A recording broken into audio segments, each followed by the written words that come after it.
What's going on, everybody? John Anthony, ChairShot Sports, proud Sport Corner affiliate, as always, powered by So Energy. Oh man, guys, Money in the Bank, awesome PLE. A lot of surprises. We knew when the main event was going to main event. Mike, you're killing me. Let me introduce the room real quick. You guys know who this man is. Over to my right. Big Mike from the run-in every Thursday night. What's going on, Mike? How we doing? Doing good, man. Ready to talk some Money in the Bank. Let's go, baby. Matt, my boy, over in Baltimore. Everything Ravens and Orioles. Matt Trigger, what's going on, baby? What's going on? Thanks again for having me on, John. Sorry I missed the preview shows. It was a busy week, but glad to be on the screen with you guys. I'd rather hear for the results than the preview. It's okay. Big shows. And not last, but certainly not least, my boy, over here chilling, Masshole extraordinaire. What's going on, Mike? Man, everything going good, man. I thought you forgot his name for a second. No, I thought that too. I was like, damn, did you forget who he was? Because I don't have a good intro for him. Like, shit, we're a fellow Masshole. So, from the Mod Squad, what's up, Mike Norton? What's going on, baby? What's going on, my brother? Thank you for having me again. And, gotta rep the Masshole status. That's it, baby. We had a great show tonight. I'm ready to get rolling. Let's go. Awesome, man. So we were just talking off here before we got into the show. A lot of stuff. So a lot of things going on. Let's just jump right into it and get talking about it. Women's Money in the Bank kicks the whole thing off. Awesome match. I mean, I've like 1,700 different things written down here. The doubles devil kiss kind of does it for me at the end of the day. I needed Booker T somewhere in a commentary, like, yeah, let's go. These ladies showed up and showed out. Not the person I thought was gonna win it. I'm okay with that. It's okay. But Julia and Rox had a nice little partnership a couple of times in the match. That kind of is a little telling down the road. I like that as well. But at the end of the day, proceed with caution, folks. Naomi is your Money in the Bank women's briefcase holder moving forward. Tiffany and Io, more so Tiffany, beware because you guys are on notice. Naomi is now the Money in the Bank briefcase holder. Your thoughts on the match and Naomi, and what are your thoughts as far as a cash in? Just not prediction wise, just what do you think how it might go down and down the road end up? Matt, I will start with you. This is one of the ones where I had a little bit of an issue. I understand the logic to Naomi winning because for the better part of late last year and early this year, she did a lot of the heavy lifting for the Bianca and Jade angle, and then she did the job at Mania to lose to Jade. So I guess this is kind of like a similar thing to what they did with Damian Priest a couple of years ago, where he put Bad Bunny over. He did a lot of what they asked him to do, and then he got the briefcase as a reward. And he was kind of a transitional champion. He wasn't champion for too long. I feel like this might be Naomi's transition champion reign that's coming because she's openly said that she's not going to be doing this much longer. So I feel like this is their way of like paying respects to somebody from like the last generation. It was weird because 3 out of the 6 were all recently promoted to the main roster, and I thought they were going to strap a rocket to one of them and give them the briefcase. But then I was thinking about what I just said, and I was like, she deserves it, I guess. But because I thought for a second that Steph dropping in the NXT Women's Championship to JC Jane last week, and then the imminent debut. She's been on TV, it seems like almost every WWE show for the last week and a half. And then she has the great performance, at Worlds Collide, and she opens the show, in the women's, ladder match. I really thought that it was going to be her. And that was where I thought it was going to go. I thought it was going to be Stephanie, but if Naomi's going to put somebody over in the end, I'm okay with it.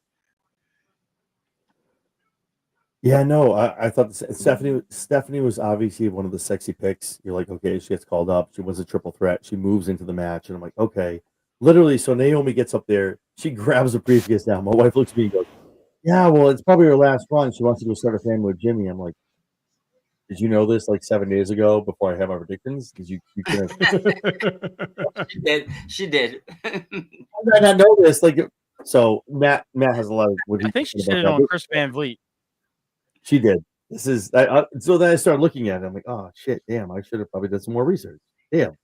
But this is probably she'll get a title run. That'll be it. Put somebody over, and she's probably her and Jimmy are gonna go make a family, which is awesome for them because Naomi's done so much here, TNA, other places as well. Jimmy too has done so much. So, but yeah, good on her, man. It's good.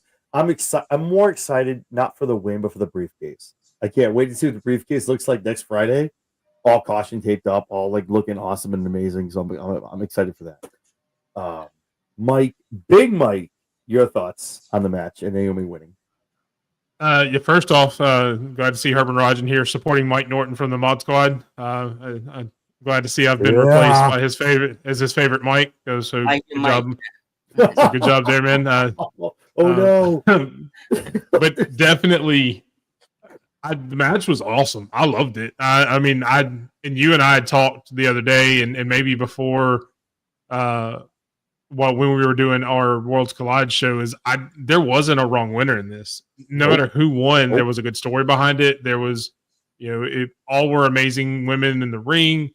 No matter who won, I obviously picked Roxanne in our predictions because I thought, kind of like Matt said, that they were going to strap a rocket to one of the younger women that had just gotten called up. And I thought it would have been Roxanne just because I think she's got the bigger upside.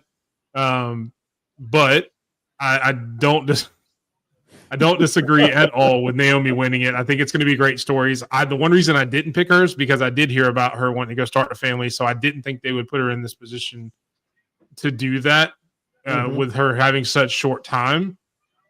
Which is why I thought maybe they give her a title match against Tiffany down the road, maybe at Evolution, something like that, but not give her the briefcase to go throughout the time. Yeah, great match. Loved it. Happy for Naomi. I'm glad she's getting the spotlight she deserves. I agree, man. Like I said, I think we talked about you and me prediction shows. There was no real wrong winner here. Me and Stampede talked about it too. There was whoever wins, cool. I'm here for it, storyline wise. Obviously, last Friday with her talking to Tiffany, like, you were in my way. I get this briefcase. I'm going to be in your way, and you're not going to like it. I don't think EO has anything to worry about on the Raw brand because she's going for Tiffany. Mike from the Lot Squad, what are your thoughts, man, on Naomi walking out of here? Miss Money in the Bank. We're too positive, so I'm going to go all negative. No, I'm just, Gotta be negative here. I need to be that guy. I'm just joking. Like y'all said, I think we said this on the last predictions. It really didn't matter who won. It was loaded. You had a reason to be happy for any woman who walked away with that briefcase. I forgot who said the caution tape wrapped around the briefcase, but it's coming at this point. But someone did predict that. I, like two of the other people in here, believed that they was going to strap the rocket to one of the younger ladies. And I believed it was going to be Vaca. Y'all seen first I was going with Rhea, but then once Vaca cleared that the trios match, I decided to go with her. I still think she might have put on the best showing in the match from Yeah, for sure. Rhea went on 2 crazy runs of everybody in that match. She laid everybody out. I'm like, Rhea was working a New Japan strong style in there. Yo, for real, dude. Seriously. I respect it. Yo, I think I tweeted it, but I respect it. She was working a strong style in there that I mean, I enjoyed that. As far as the winner, I'm not gonna complain, even though I wanted Vaca to win. I think Naomi gets her last run, like you've mentioned. I think she deserves it. Even if it isn't her last run, she deserves it. So I don't think she just deserves it because it's her last run. So I had no problems with it. For me, I mean, I guess I'll say it at the end, but definitely match of the night contender. I wish they would have. I get why they put it first, but I think it deserved to be on a little bit later. That'd be my only complaint. No, I agree. It was definitely up there. And I think me and Mike talked about this when we did our Worlds Collide show a little earlier from the main event between Chad and Vikingo. I was like, I don't know who's going to top this. Maybe the women's ladder match, and it was good. It did not compare with the Worlds Collide main event. It did not. I'm sorry. that was Sorry, crazy. ladies. Sorry, Bro. ladies. No disrespect, but The no, double no. flip to the outside, that ended whatever you was gonna compare it to. Yeah, it wasn't. The Oh one my thing I want God. to say though, John, before we move into the next match, Yeah, go ahead. if I'm every woman in the locker room that wasn't a part of that match, Mhm. and I saw the performances of Vicaire, Julia, and Roxanne, I would be really worried about my standing in that locker room. If they weren't already, they need to be now, because those three are, and there's more coming. Lola Vice and Jordan Grace are not long for the main roster. Jordan Grace is Jordan Grace. Mariah Lola, May, all whatever she's gonna go by this. Mariah who? Mariah Mary March. March. Mariah June.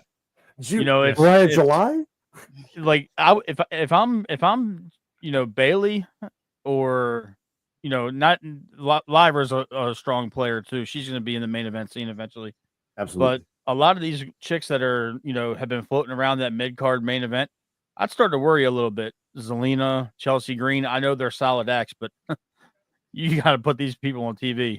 They're going to be monsters to deal with in the next year or so. I agree. I would look at like a Maxine. As much as Yeah. I hate it, and Ivy Nile, who doesn't get a lot of play. I like Ivy Nile, but Don't do it.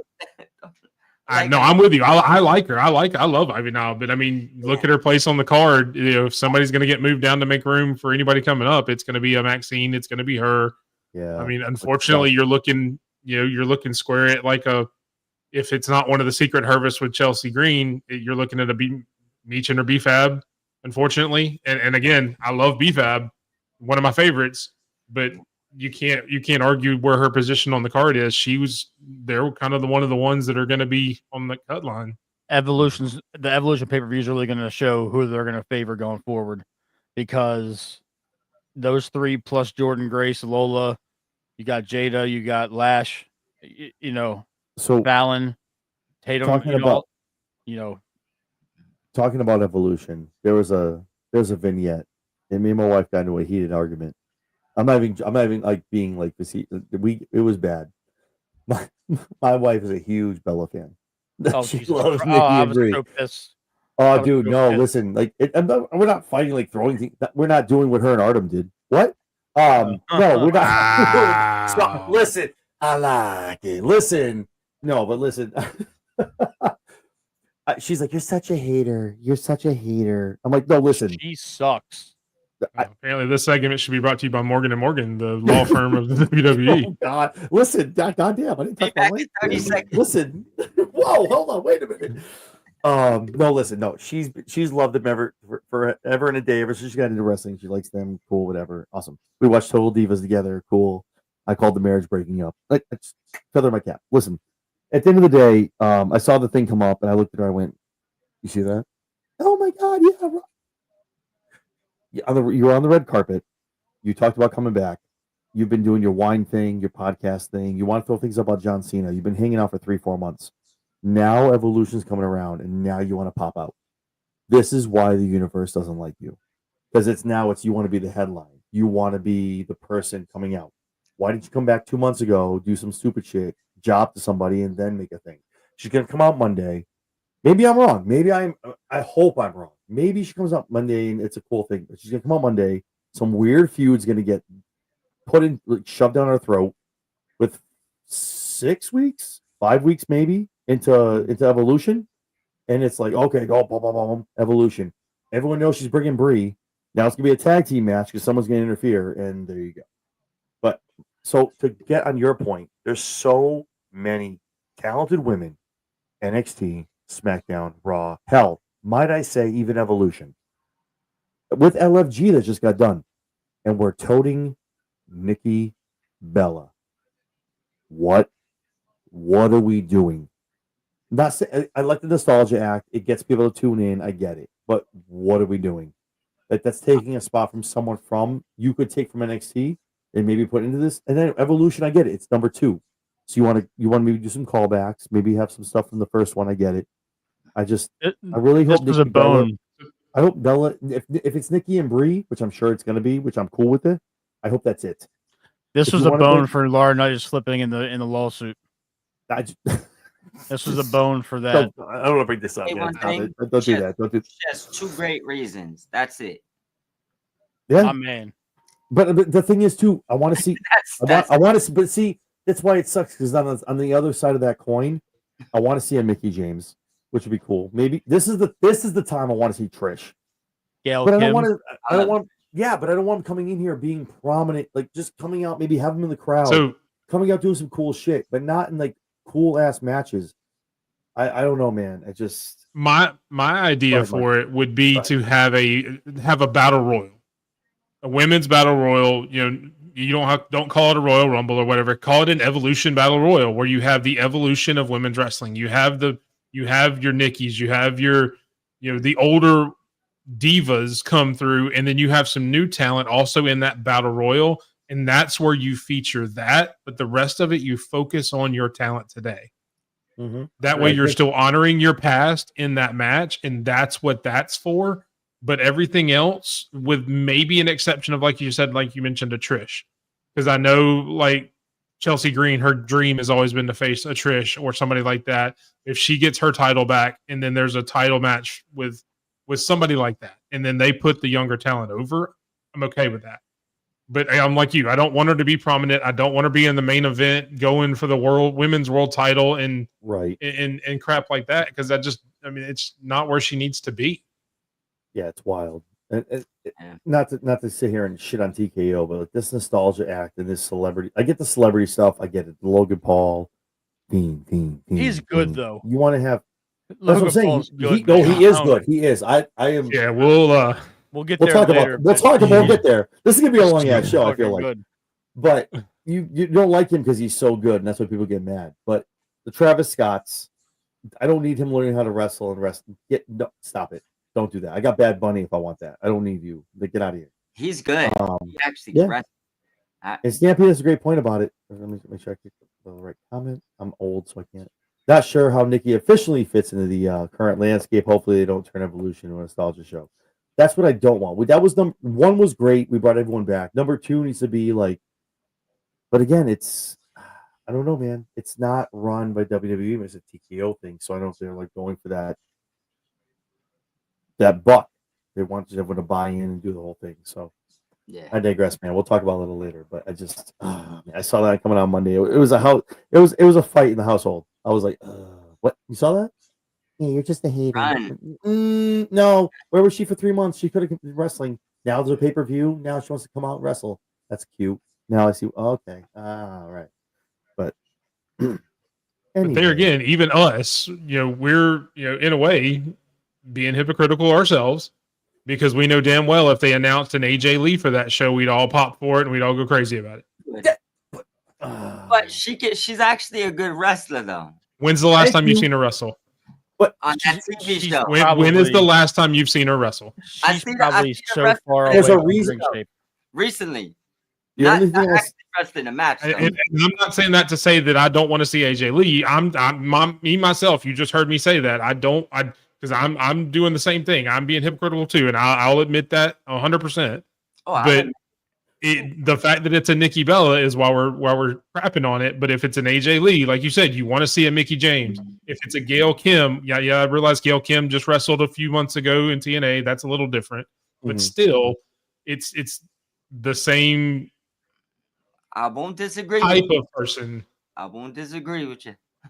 I'm definitely being hypocritical. I like what Stampede said. If you're going to make this an evolution, include AAA, include TNA, include Marigold, and make this a true evolution. That right there. And if we're doing the counter programming, the AEW, not that's what they're doing, but. If that's what you want to do, reach out and get people in here. Let's make it a women's evolution. Give me La Hydra. Ooh, La Hydra. Ooh. Thank you to our wrestling encyclopedia. 2015 was AJ Lee's last match. Yeah, I was joking. She was on that literally the TV show. She had like a one episode where she wrestled. I was being sarcastic. I know she. No, yeah, no, I'm Yeah. with you. Yeah, she was on what the hell was it? The one with I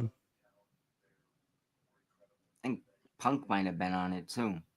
yeah, it's the one with Stephen Amell where they're brothers. That's it. That's it. Yeah. Heels.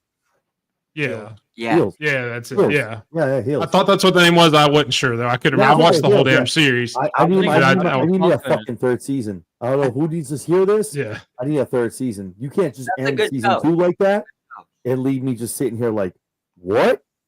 What? That's how you're gonna end this shit? Are you kidding me? Like, what? I will push back. Mike has a great point. Mike really does, because if you look, if you were sitting in the same room, right, and I was like, yeah, screw the Bellas, and you were at on the other end of the couch, you go, yeah, but what happens if AJ Lee comes out one day? I didn't ask you. I was talking to her about the Bellas. Yeah, I didn't. Why are you talking? But to Mike's point, though, to Mike Norton's point, there's a reason why they're called botch Bellas. Bree hurt a few people in that ring. So, but hopefully, at the end of the day, everything kind of taken aside. If Nikki's coming on Monday, hopefully it makes sense. It's a cool match. It makes sense. I think it's going to turn into a tag team match. She's talked about her bringing her sister along. They said it on IG. I follow them because of my wife. Don't judge me. But they I do. Stop it. I had to watch the whole Divas, all 2 seasons. Man, Jesus. Yeah, let's not make it all bad. God bless Jesus. Brian Danielson. Brian Danielson, man. No, really. That's why when you see the shit about Dana Bryan, I'm like, I feel for that man. Like, he was literally like, I gotta leave. I don't want to wrestle anymore. And she was like, you're gonna wrestle? Like, anyway, yeah. But I'm hoping. I say we just let Stampede book it. I mean, we could. He's I'd be killing cool with that. Jesus. No, you can't. No, Julia's gonna win that. Julia's gonna win that. Nothing against Masha. I'm sorry. But it'd Julia's be Julia's taking that TNA title, baby. She's gonna be a knockout champion. Don't do that. a banger though. It would be. No, it would be a banger. But Julia's walking out of there TNA Women's Champion. I'll tell you that much. Like, Slamovich is awesome. I've seen, but they're kind of feeding her some little people now that Jordan Grace is gone. Listen, Julia will put her down 1, 2, 3, baby. She's not that awesome. We have gone so far away from this pay-per-view. It's unbelievable. I know. People are watching like, what are you guys talking about? Anyway, okay, let's get back into it. For one of the shortest matches of the card. Dominic Mysterio. If you guys watched Worlds Collide, Dominic Mysterio threw out this wild challenge over to Octagon Jr. for his Intercontinental Championship. They got into it. Obviously, he was there with Liv. They got into it. He jumps off the barricade. They're in the ring. They're fighting each other. Security just can't quite seem to pull them apart. Then Tom slides out, says, I'll see you at Money in the Bank. So Octagon Jr. against Dominic Mysterio. Again, a great way to interfuse what you have earlier in the day into the later show, which is awesome. I said it, I told Mike when we did our Worlds Collide, Dom looked amazing. He was doing some lucha stuff, more loose, more top rope, kind of cool stuff you don't really see out of Dom, because I feel like when Dom wrestles, you have Liv there, you have the Judgment Day helping him for now. Yeah. But like, you have Dom doing this, but this was a cool match to see where it was just like kind of him. Very quick match. Liv gets involved. Octagon's like, what are you doing? What's going on? What? Nope, you're out of here. Get out of here. You get a frog splash on your back. 1, 2, 3. Walks out of there. A cool 5th match. Definitely thrown in. We'll go around the room real quick with this match. I'll start with Mike Norton. It being thrown into Money in the Bank, and your thoughts on the outcome. It being thrown in, I feel like we all knew the winner. The only thing I'll say about the match, because you pretty much touched on a short match, I'm happy Dom made it out his mask this time and it didn't hold him hostage for like an extra 30 seconds. Yo, that'd be the one part that probably the biggest spot of the match. But Dom does look a lot more comfortable. I like what he got going on. And I do want to know if Octagon, because didn't Octagon sign to TNA? I'm just wondering why they just mentioned him as a AAA wrestler the whole night or whole day and night. Because I believe he did sign to them. But it was a good match, and I think Dom really showed the ability of what he could do a little bit more in this match. So I hope they give them longer matches, preferably maybe with some more luchadors, so we can see a little bit more of that. Because I enjoyed it. So Conan was saying a couple things too. Conan actually, and Conan kind of just thrown out there in the commentary, so he's not really out here for kayfabe or talking. All these guys were wrestling the whole day, and he was like, "Yeah, these guys are out here, man. They want to show up and show out. These guys want to stay around. They want to get the call up. They want to be here." And I'm like, Conan knows what's up. Like that's why like they're doing what they're doing. They want to get elevated to WWE, NXT, TNA, whatever they're doing, which speaks to the Octagon being signed by TNA. So I think him and more people will be kind of called up into other the echelon of other. They did mention it. I must have missed it. I didn't hear it. But him specifically being pulled up onto a PLE for WWE speaks volumes. Volumes. The fact you're just going for a title match all of a sudden from Worlds Collide, what? Like so, that's definitely something to follow too. Matt, your thoughts on the match? I liked it. Dom is getting better. It seems like every time he's in the ring, and now that he's getting to show off a little bit more of his athleticism with the lucha stuff, I agree with Mike. Keeping him in there with some luchadors just to kind of keep him, I guess fresh to the scene, so to speak, and because they all definitely don't wrestle the WWE way. They're the slower, more deliberate pace, and the camera angle shots and all that. Octagon Jr. put on a hell of a performance. So I think they did it right by bringing Octagon because they weren't going to have Vikingo. Preferably, you want Vikingo to come on the pay-per-view, but he's not losing the IC title match after beating Gable, right? To hold on to the Mega. So it was a good choice. At all those guys, he put on a hell of a show. I love the match. Yeah, it was awesome. The match was great for the little time it was before Liv get involved. He gets up on the top rope. Like it was a great match between the two of them. Dom looked great. It was an awesome match. Big Mike, your thoughts?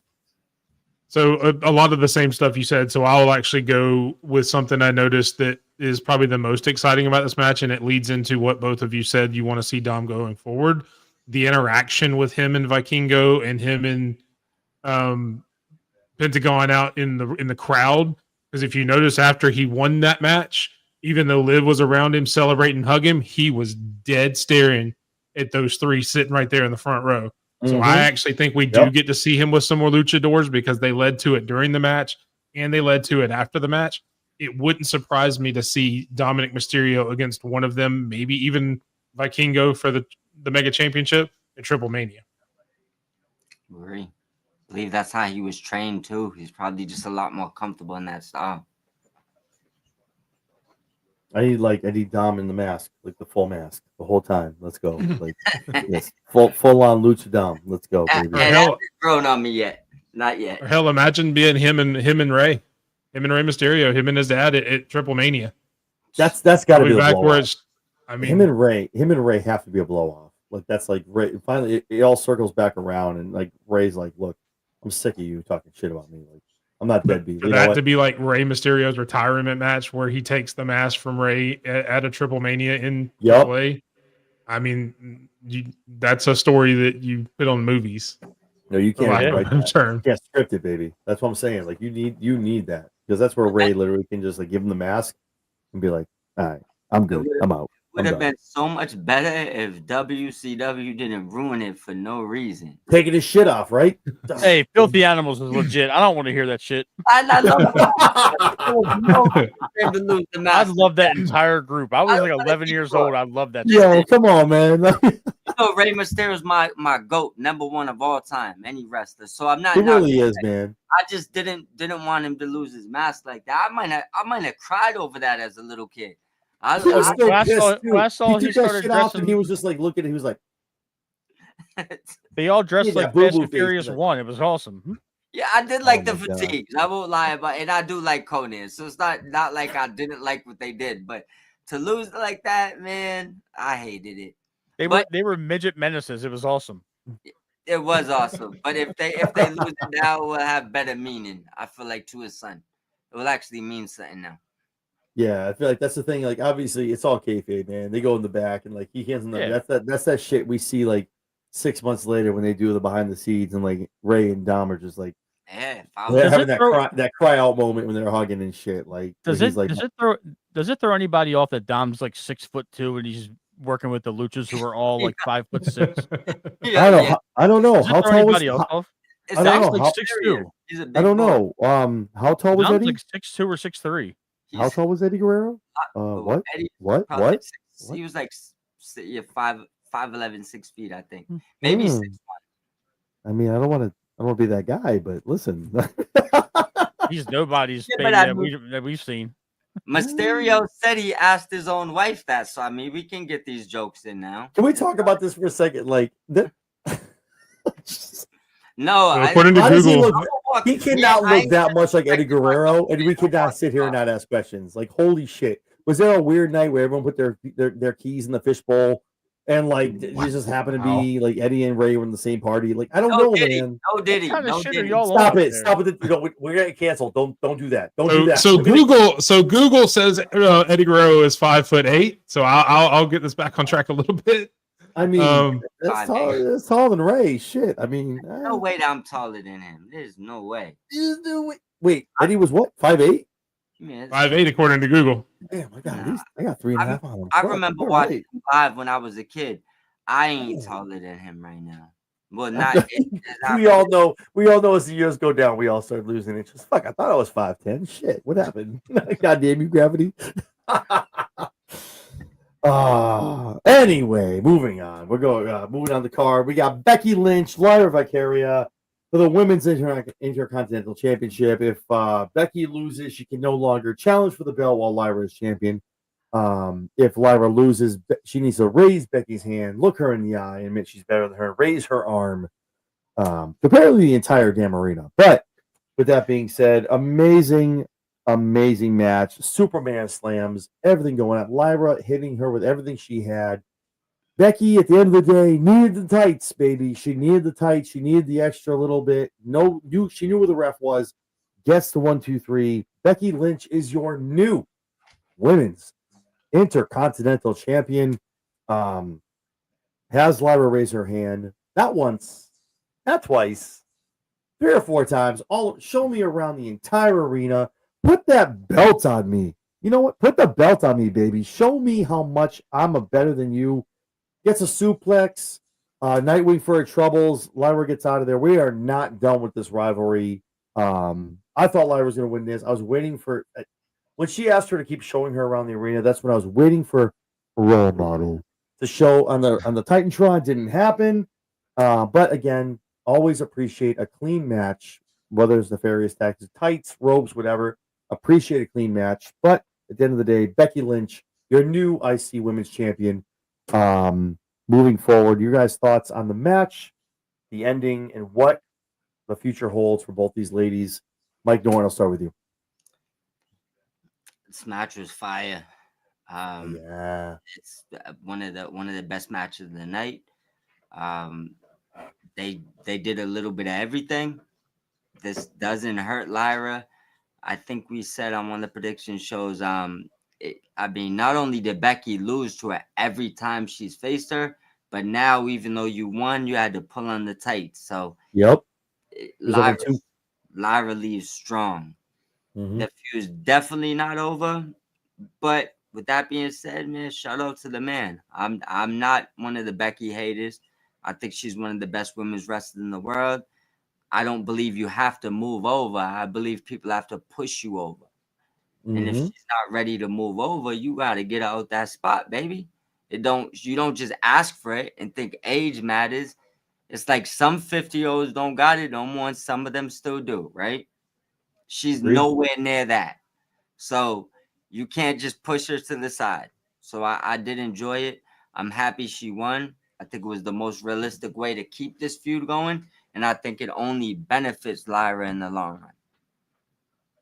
I agree with all that. I'm not a Becky hater. I mean, it sucks how she won it. Obviously, she needed various things. She needed to grab the tights, but we build on to. We're gonna get another match, probably at Evolution, maybe SummerSlam, night two.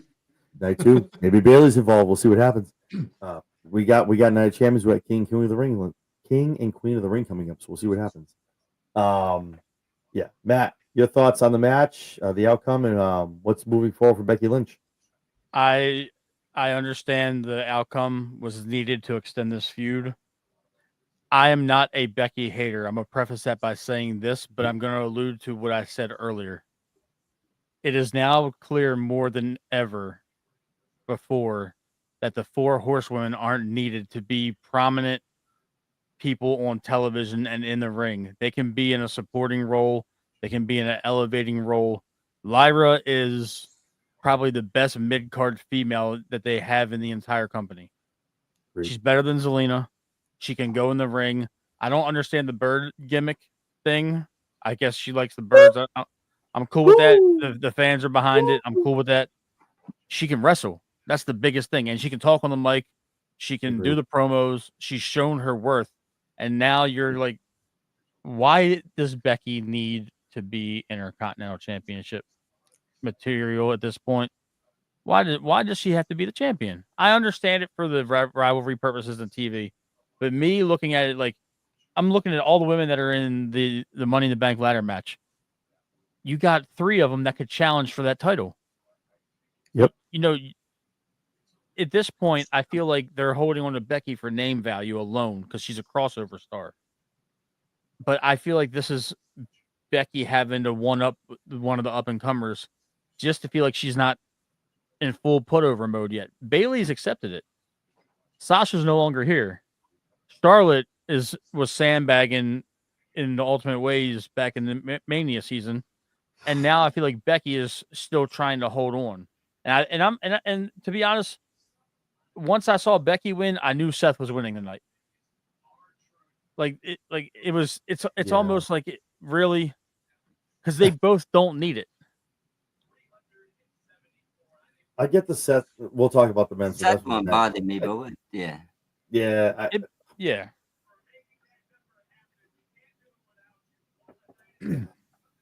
I like that. I like that comment. Becky Hogan in full effect. What you drinking on over there? It's one of the Seagram spikes, man. You saw the ads on Money in the Bank. Listen. The Fireball ladder was a little bit much. We're gonna talk about that too. Listen, this is out of control, man. This is wild to me. Like, what are we doing here for ads, bro? I blame Brock Lesnar. He had Jimmy Johns on his shorts. No. He did start it. He did start it. UFC contractual obligations that he was brought foreshadowing. I don't want to hear it. We're not in the Attitude Era. We're in the Attitude Era. Like, that's what we're in, man. Like, now the whole company has UFC obligations. Holy shit! All over the place. Like, oh my god! Like, so here's the thing. So with Becky winning this belt, am I incorrect? Stampede's in here. That makes Becky a Grand Slam champion, correct? Yeah, with this win? Well, she's never won the U.S. title, the women's U.S. title.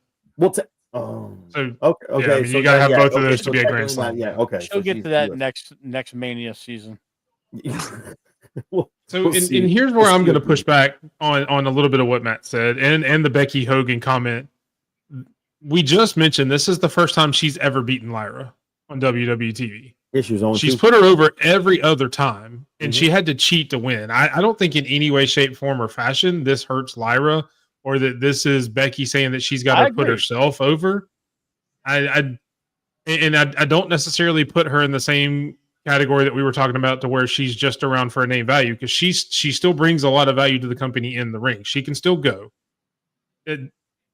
Right now, you mentioned also Lyra's your best mid-card wrestler. Mm-hmm. If you don't have somebody who's on that main event-ish kind of referee going for your main mid-card title, who else are you having going for that mid-card title? Because you just mentioned everybody in the Money in the Bank is kind of in the main event status. You want Stephanie in the main event. You want Roxy kind of around that main event status as well, same as Rhea.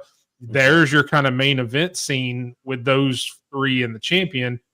You got to have somebody else in there, because other than Becky, there's not really anybody on Raw that can have a good, credible champion against Lyra. So let them go back and forth. Let them trade it every now and then. It gives more esteem to that IC title. And I'm not going to argue with a Becky and Bayley match down the road, because they're 2 really good wrestlers, and it is, 2 of the 4 horsewomen. But they can still go. they can always put Lyra over after that, or they can put it in a triple threat and Lyra beats both of them, and then she comes out triumphant over all of them, and they still get to blow off their feud. There's still a lot of ways you can go with it, to where I don't see this is like, this isn't the Charlotte Flair situation with Tiffany at WrestleMania. It's a completely different thing to me. One, because Becky has done the job plenty of times. Two, they let her still protect Lyra in the finish. And three, we know there's going to be a blow off where, I say no, we expect there to be a blow off where Lyra takes it. So that's where I would push back on those points.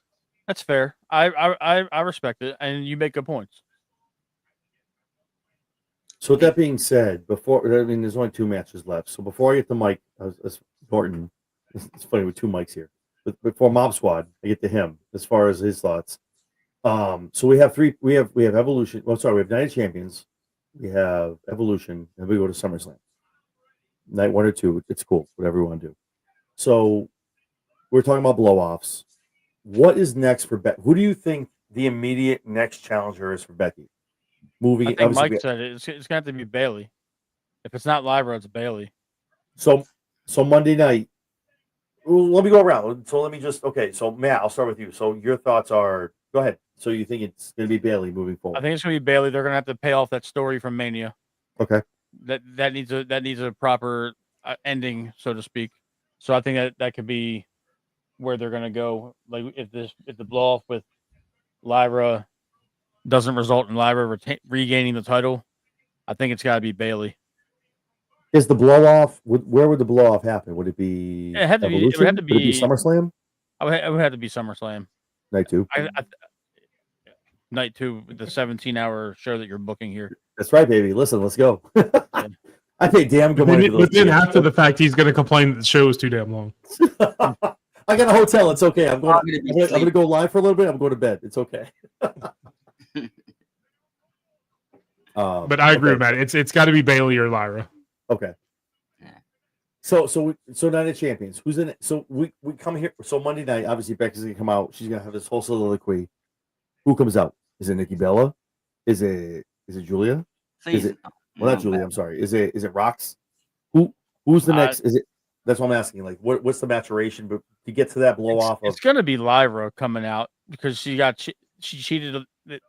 Becky cheated to win with the holding the tights. So they're gonna play off of that. They're not gonna throw anybody else in this. Would you not think Lyra maybe gets thrown into maybe the Queen of the Ring?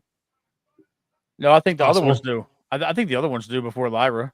Okay. Unless the focus is Lyra goes in it, wins it, and then goes right back at Becky.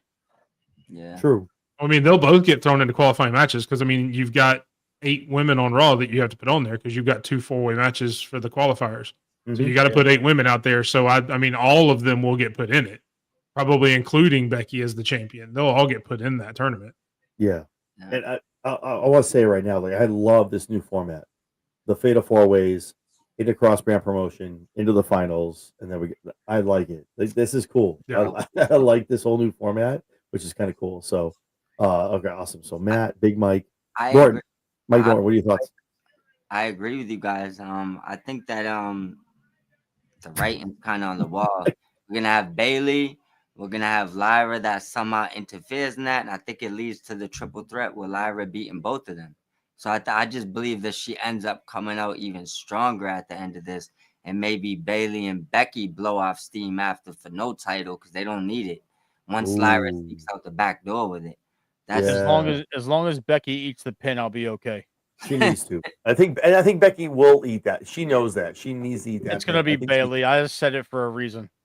Yeah. It's going to be Bayley. We all know it. If that's how it goes, we all know what's going to happen. I don't think Bayley would be there much longer, to tell you the truth. She's already committed to NXT, man. She's down for going down there and just helping the young league. But I think her last interview told you that her mind state might be kind of, it is what it is till it's not, you know? Yep. It was the she's been amazing, man. She's been so good ever since coming up and going. Yeah, she's done everything the right way. You can't be mad. But she gave you that what was that Penta comment from back in the day? AEW is my present. That's what I got from her interview. You know, WWE is my present. You know, but I'll probably see my best friend soon. I like that. All right. she's eating the pin, bro. It's gonna be her. She I has hate to. say It just but makes sense. Then we move on to the men's Money in the Bank. A lot of foreshadowing from Stampede. 1 to 20 people couldn't interfere in this match, and they did. we thought though. I mean, I That got was a lot. 1,700 different notes on here, man. Like the solo That was a spike, the lot. pedigree from Seth, man. These guys. I mean, Jacob obviously getting in there. Like I was like half right. I didn't get the winner right.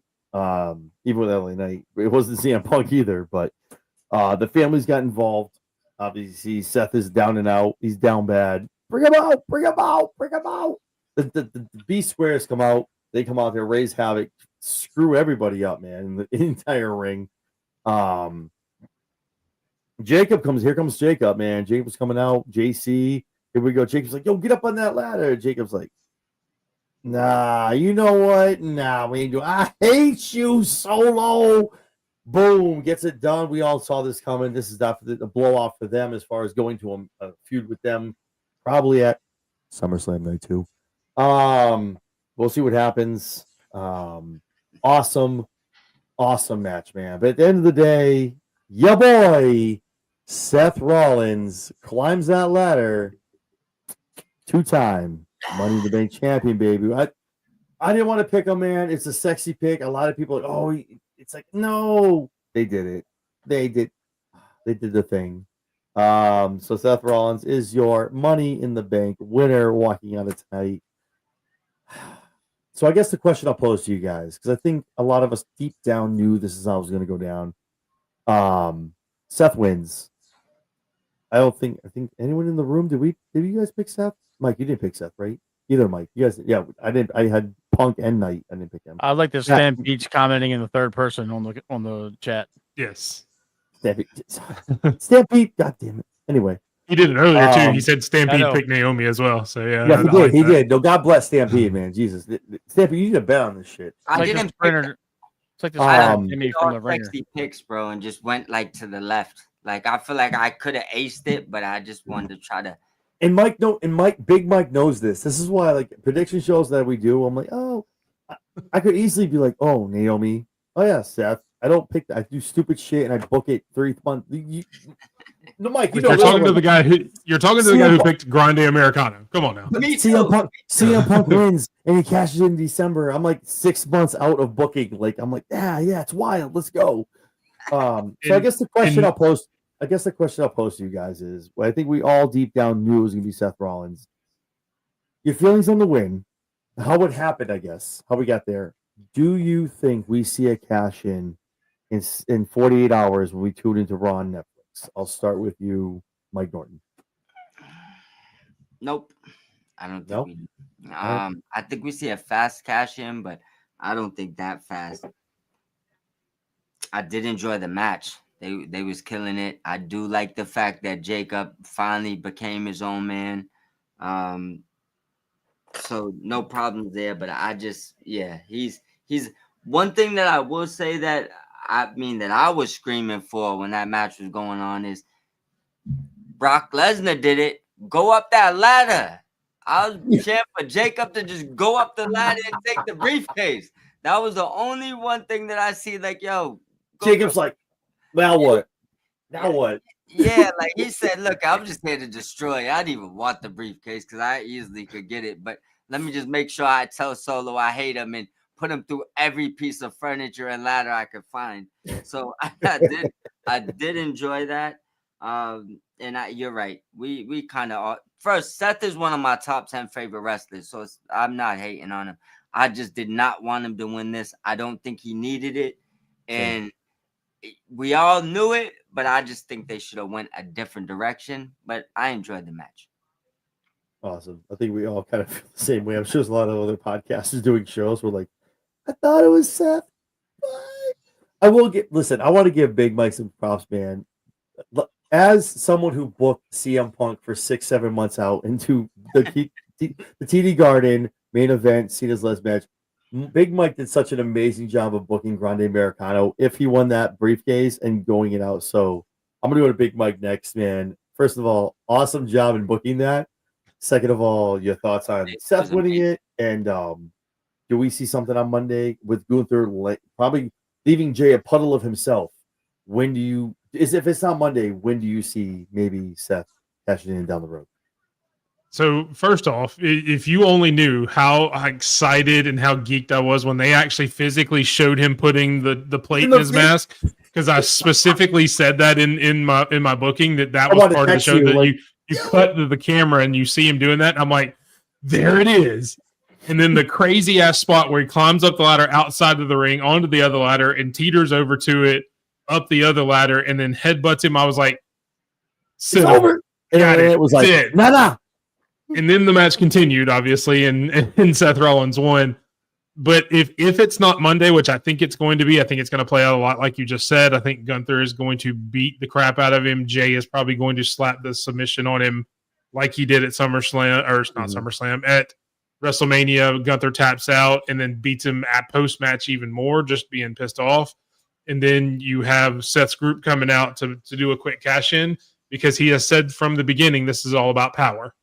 And this is the one where I will veer off from Stampede's Seth Ryder's comments that I don't think him having power is in the briefcase that he now has, much like Moxley has his briefcase. I think they're going to get rid of that briefcase as much as possible, because Seth wants to hold up that title and have that power. So I think if it's not on Monday, which I think it will be, I think it will be SummerSlam, because that makes the biggest splash. Then Seth can say, I've cashed in at WrestleMania. I've cashed in at SummerSlam, the two biggest shows in our company.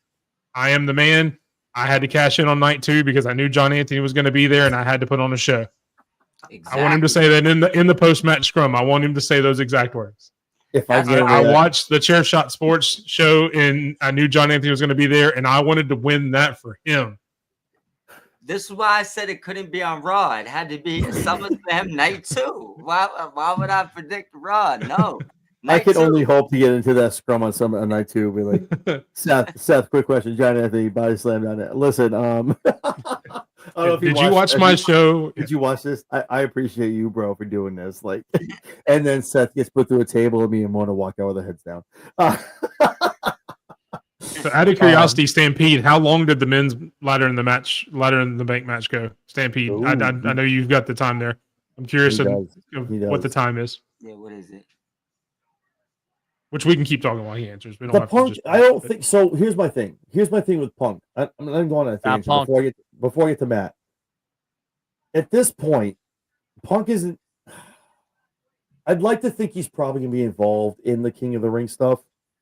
But at this point, if I had to guess, again, fantasy booking, pencil in my hand, Punk is winning the Rumble or is winning the Chamber. That there's nothing left.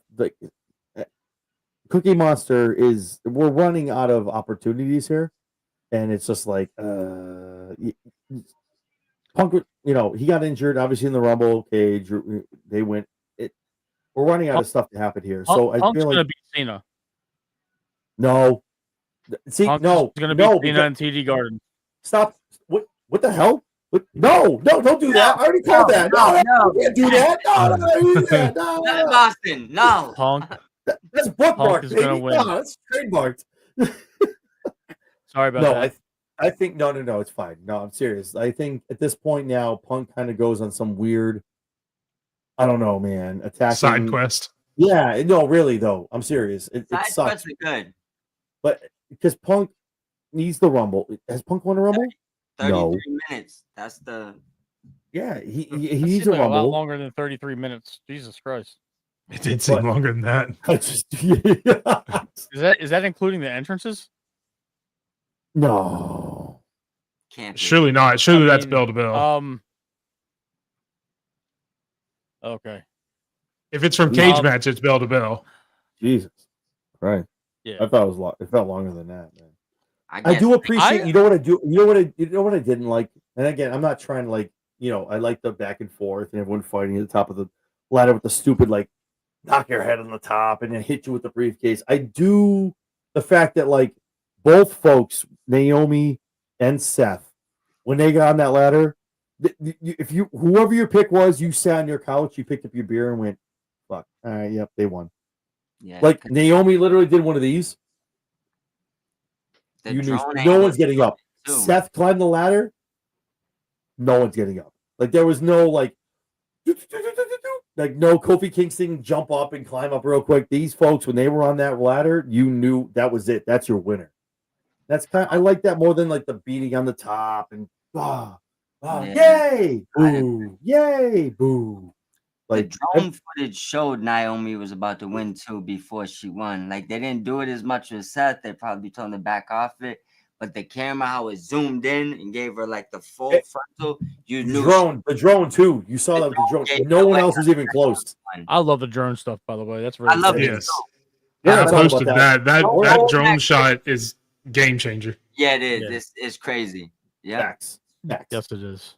Go ahead, Matt. I don't know what more LA Knight can do. Nothing. To me, I think he is the this generation's perennial mid card upper echelon like tweener. Dolph Ziggler. He's this generation's Ziggler. How much more can you possibly do? He is over with the fans. He clears everybody on the mic that he fought in that match. Everybody. Yeah, no, he clears Rollins too. I think Rollins 110%. I think Rollins is one of the top 10 on the mic current in all of wrestling right now. But like, what more can LA Knight do to get a title match legitimately? I know he did the whole shtick during Roman's run, and he was cannon fodder for that particular amount of time.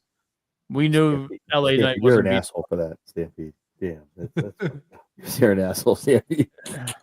Sorry, Matt. Sorry. That's wild shit. Is a good That's why you're an asshole, Stampede. But sorry, go ahead, Matt. I'm sorry. You know, it disappointed me that they're going to do this to Rollins. I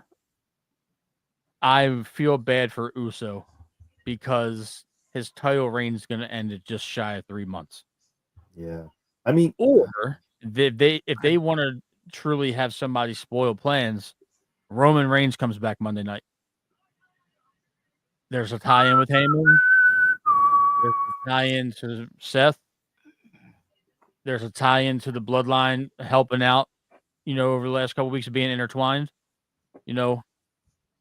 Roman could come back, and I would be okay with that if he comes out and stops Rollins from cashing in. That'd be fine. Because, I just don't want to see Jay get fed to Seth for the purpose of the briefcase. They're not going to do it because they're not going to do it to Cena on his last run. They're not. So Jay's the odd man out. And it sucks because Jay deserves a longer run with the title for the work he's put in over the last couple of years throughout the whole bloodline stuff and the post bloodline era. If you give him a less than 100-day reign, what are we doing here? So I'm going to push back a little bit on that. I think me and Mike have talked about it on the Raw rundowns. I love Jey Uso. I do. And I'm not just saying that. I do. He's like you said, he's put in his work. He's done his shit with the bloodline. An awesome job of getting a singles run main event. Jay just doesn't check all the boxes when it comes to like promo work and stuff like that. And that's what it's like unbelievable. Like it's hard. It's almost like Jay can't keep a straight face. Like even the promo tonight, we get done with Money in the Bank, and we're talking about Raw, and Cody gives him this illustrious lead in, and Jay's just like, yeah, Monday night, we want it back, 4 letters. What it always goes back. It's just like very spotty, no sentences, can't get by, and even when he's in the ring with somebody, he's like, but he hasn't been like this at all throughout the last 18 months. So why are you expecting that now? But that's what I mean. But it's tough. Like I again, that doesn't deserve. He might not check all the boxes because the thing is, if you take the belt off of Jay, mm-hmm. they're gonna put him back in a tag team with Jimmy. But they've talked about that. Jimmy wants that. I know they want that, but the thing is, you got to let this thing. You got to find out what you got in Jay as the man. And I think that this has been a very, very slim sample size. Mania was 2 months ago. Mhm. No, I agree. And, you know, you But had let me him, let you me ask know, you a question though. If Jay, you can't think that WWE kind of backed themselves into a corner with the main event stuff and winning the Rumble. they If did. he doesn't beat Gunther, right? Like where does Jay go from there? Like it's almost like you need to. Jay could have lost. He still comes out, walks down the crowd, 4 letters, 1 word, yeets with 3 kids when he's walking down the aisle, still the top merch seller. He doesn't need the belt. And I'm not shitting on him as a champion, but I'm just saying, like, it's hard to watch him. Like, He I might don't not know, man. need the belt, but at the That's what I'm same saying. time, Mike, what were you gonna say? Go ahead. No, Mike. I was pointing at myself because if you watch the Raw Rundown, I am shitting on him as a champion. I'm not shitting on Jay as a performer. I think he's a good performer. I am shitting on him as a champion. There are certain performers. Yeah. See Liv Morgan 5 years ago when she beat Ronda Rousey. Oh, That God. same thing. Oh, when God. you finally get that title, you're not it for that title. Jay Yeah. Uso is not it for that title. We had the experiment, and those were my exact words, which is why Michael has this comment here. The Jay Uso experiment as champion has failed. But It's been 70 days though. I mean, and he hasn't gotten out of the shadow of Gunther yet. But how long are we gonna wait? Whose fault is that though? It's their fault. You've given him every chance to get out of the shadow of Gunther. It's their fault. It's their fault, and it's his fault too. But I think you need to give him at least through the summer. Honestly, Jay's good when he's chasing. He reminds me of Moxley when he's chasing. He's better chasing than he is as the champion. Yes, 100%. I will. Well, at least you see the belt when Jay's a champion. Just saying.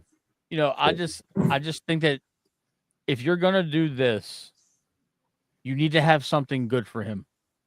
He's your top merch seller. He's over with the younger audience that is your next generation of wrestling fans. He's one of those characters that sucks you in, even if you're not a fan of him as an adult. You're a fan of him as a kid. So it's going to keep you sticking around before you develop a more mature taste for the product.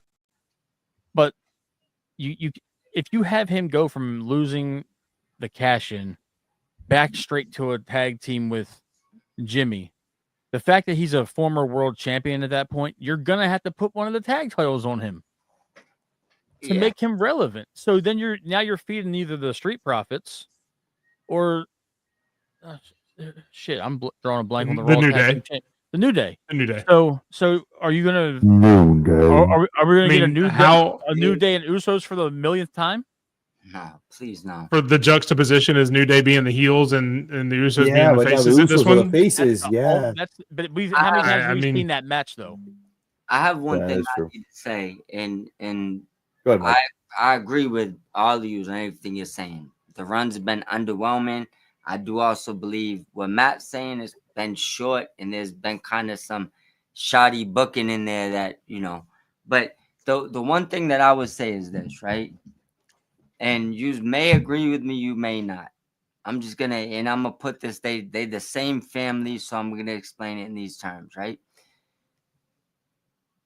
I remember when Roman was being forced down our throat, right? No homo, pause, right? And he was being booed through the arena. I mean, booed out the arena, right? Dog food matches. Yeah, and his matches was okay.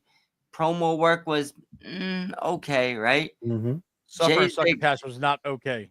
Jay's, I'm just like I'm being nice. I'm being nice here, right? Don't be nice. Now, all right, so let's call it what it is. He had bad promos in average wrestling matches, right? Now, say Jey Uso's doing the same thing right now, but the fans are cheering him through the roof, right? Roman eventually got there while being booed. Jay's being cheered. Sometimes you may just need a little bit more time. That's why I think sometimes right now I'm going to have to agree with Matt on that part.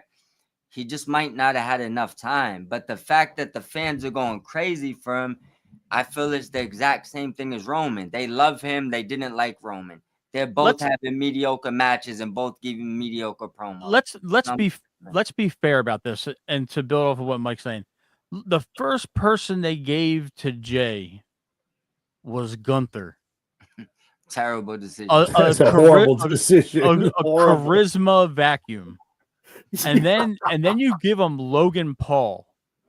Terrible decision. So it's like you give him a guy who thinks the mat is sacred and that's his whole shtick. And then you give him the prime bottle guy. And I love Logan Paul. I think he's a fantastic wrestler. But Special. you haven't given Jay any good dance partners that can show a little bit more versatility, because Logan is all athleticism and no storytelling, and Gunther is all storytelling and there's not much more substance after the fact. He's boring on the mic, and that's just where we're at with it. Jay needs somebody that is gonna kind of bring the fire out in him just a little bit more. So with Jay being, not to cut you off, I apologize. Before we You're get to the fine. main event, so with Jay being on, so Jay's world heavyweight champion. Yeah, obviously, who's fed Logan Paul? How would you have booked? He wins the championship, comes out of Mania, boom, he makes Gunther tap, cool, awesome. How would you have booked that title, that title run then for the past 3 months, the 60 to 90 days? How would you to make Jay look strong post Mania? Yeah, who would you have booked with Jay? The winner of Priest and McIntyre should have been first in line. Okay, I like that. You had that. You could have had Finn. With the tie-in with the Judgment Day from way back. From way back in the later part of last year. You could have gone a number of different ways. There's more engagement on the other side of all three of those guys. Finn's a pretty good talker now. It took him about 10 years in the WWE, but he's there. He's there. He's there. Drew's fantastic on the mic, and so is Damian. Especially Damian can hold his media. own.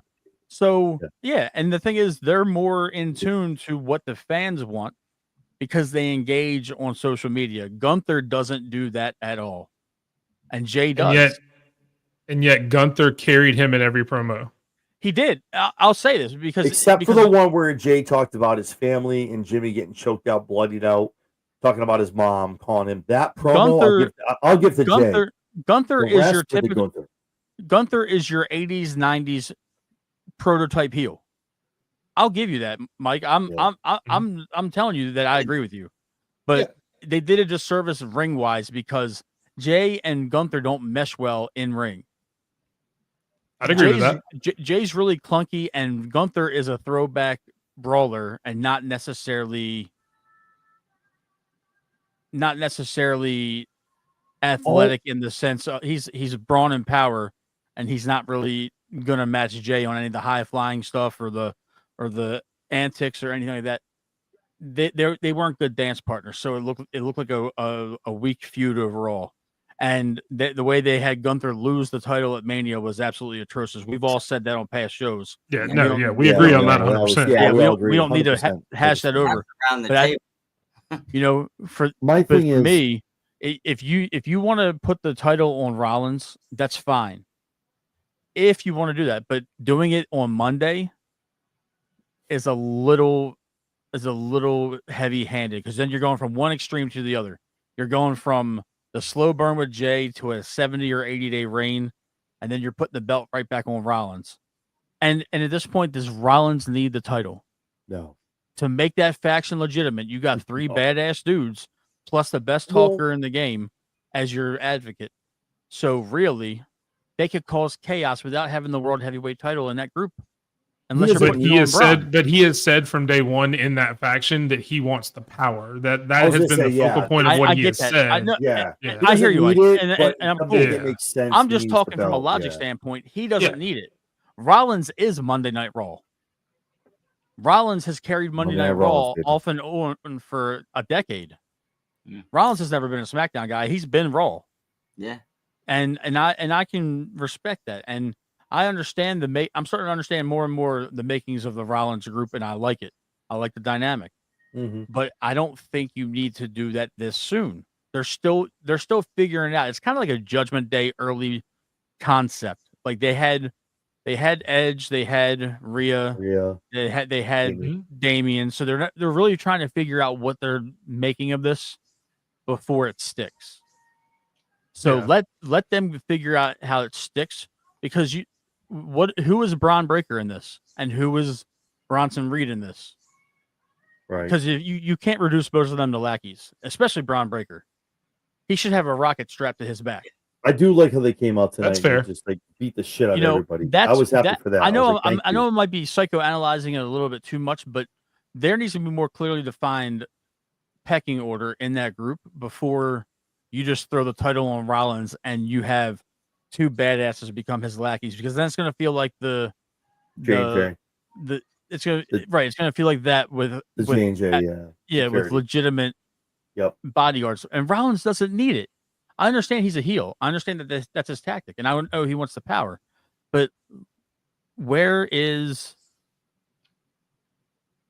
this going to go? And you don't need to put the world heavyweight title on Seth while you're figuring that out. That's just where I'm at. Yeah, and I could see that Monday's probably it could be a little too soon for that. But and again, I know we need to get to the main event.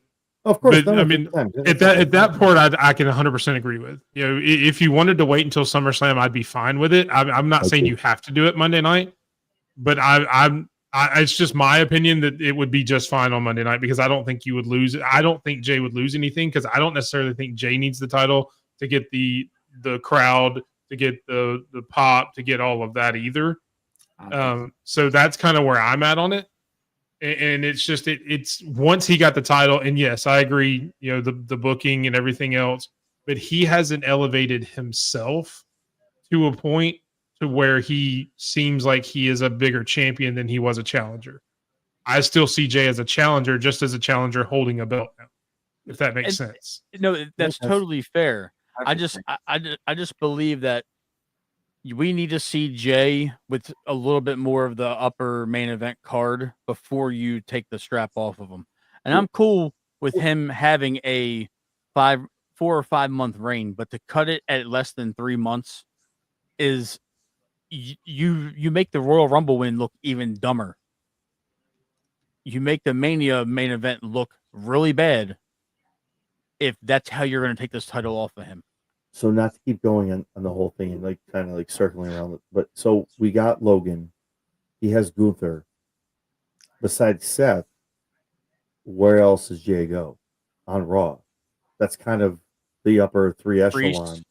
Priest, McIntyre. Yeah, but they're both on SmackDown though. Right. So you have a draft. That's you can't what I'm saying. have They're on SmackDown. Yeah, I mean, you could. So Raw's. That's what I'm saying. Raw's a little. That I get what you're saying, but wouldn't they move Cena, SmackDown. But Cena alluded to it at the last Saturday Night Main Event about coming for his title. You could have some nefarious shit. Logan coming for it. Yeah. Right. You know, just you could make things work. You could have any of those guys come over, because the brands aren't really brands until they've reestablished the draft again.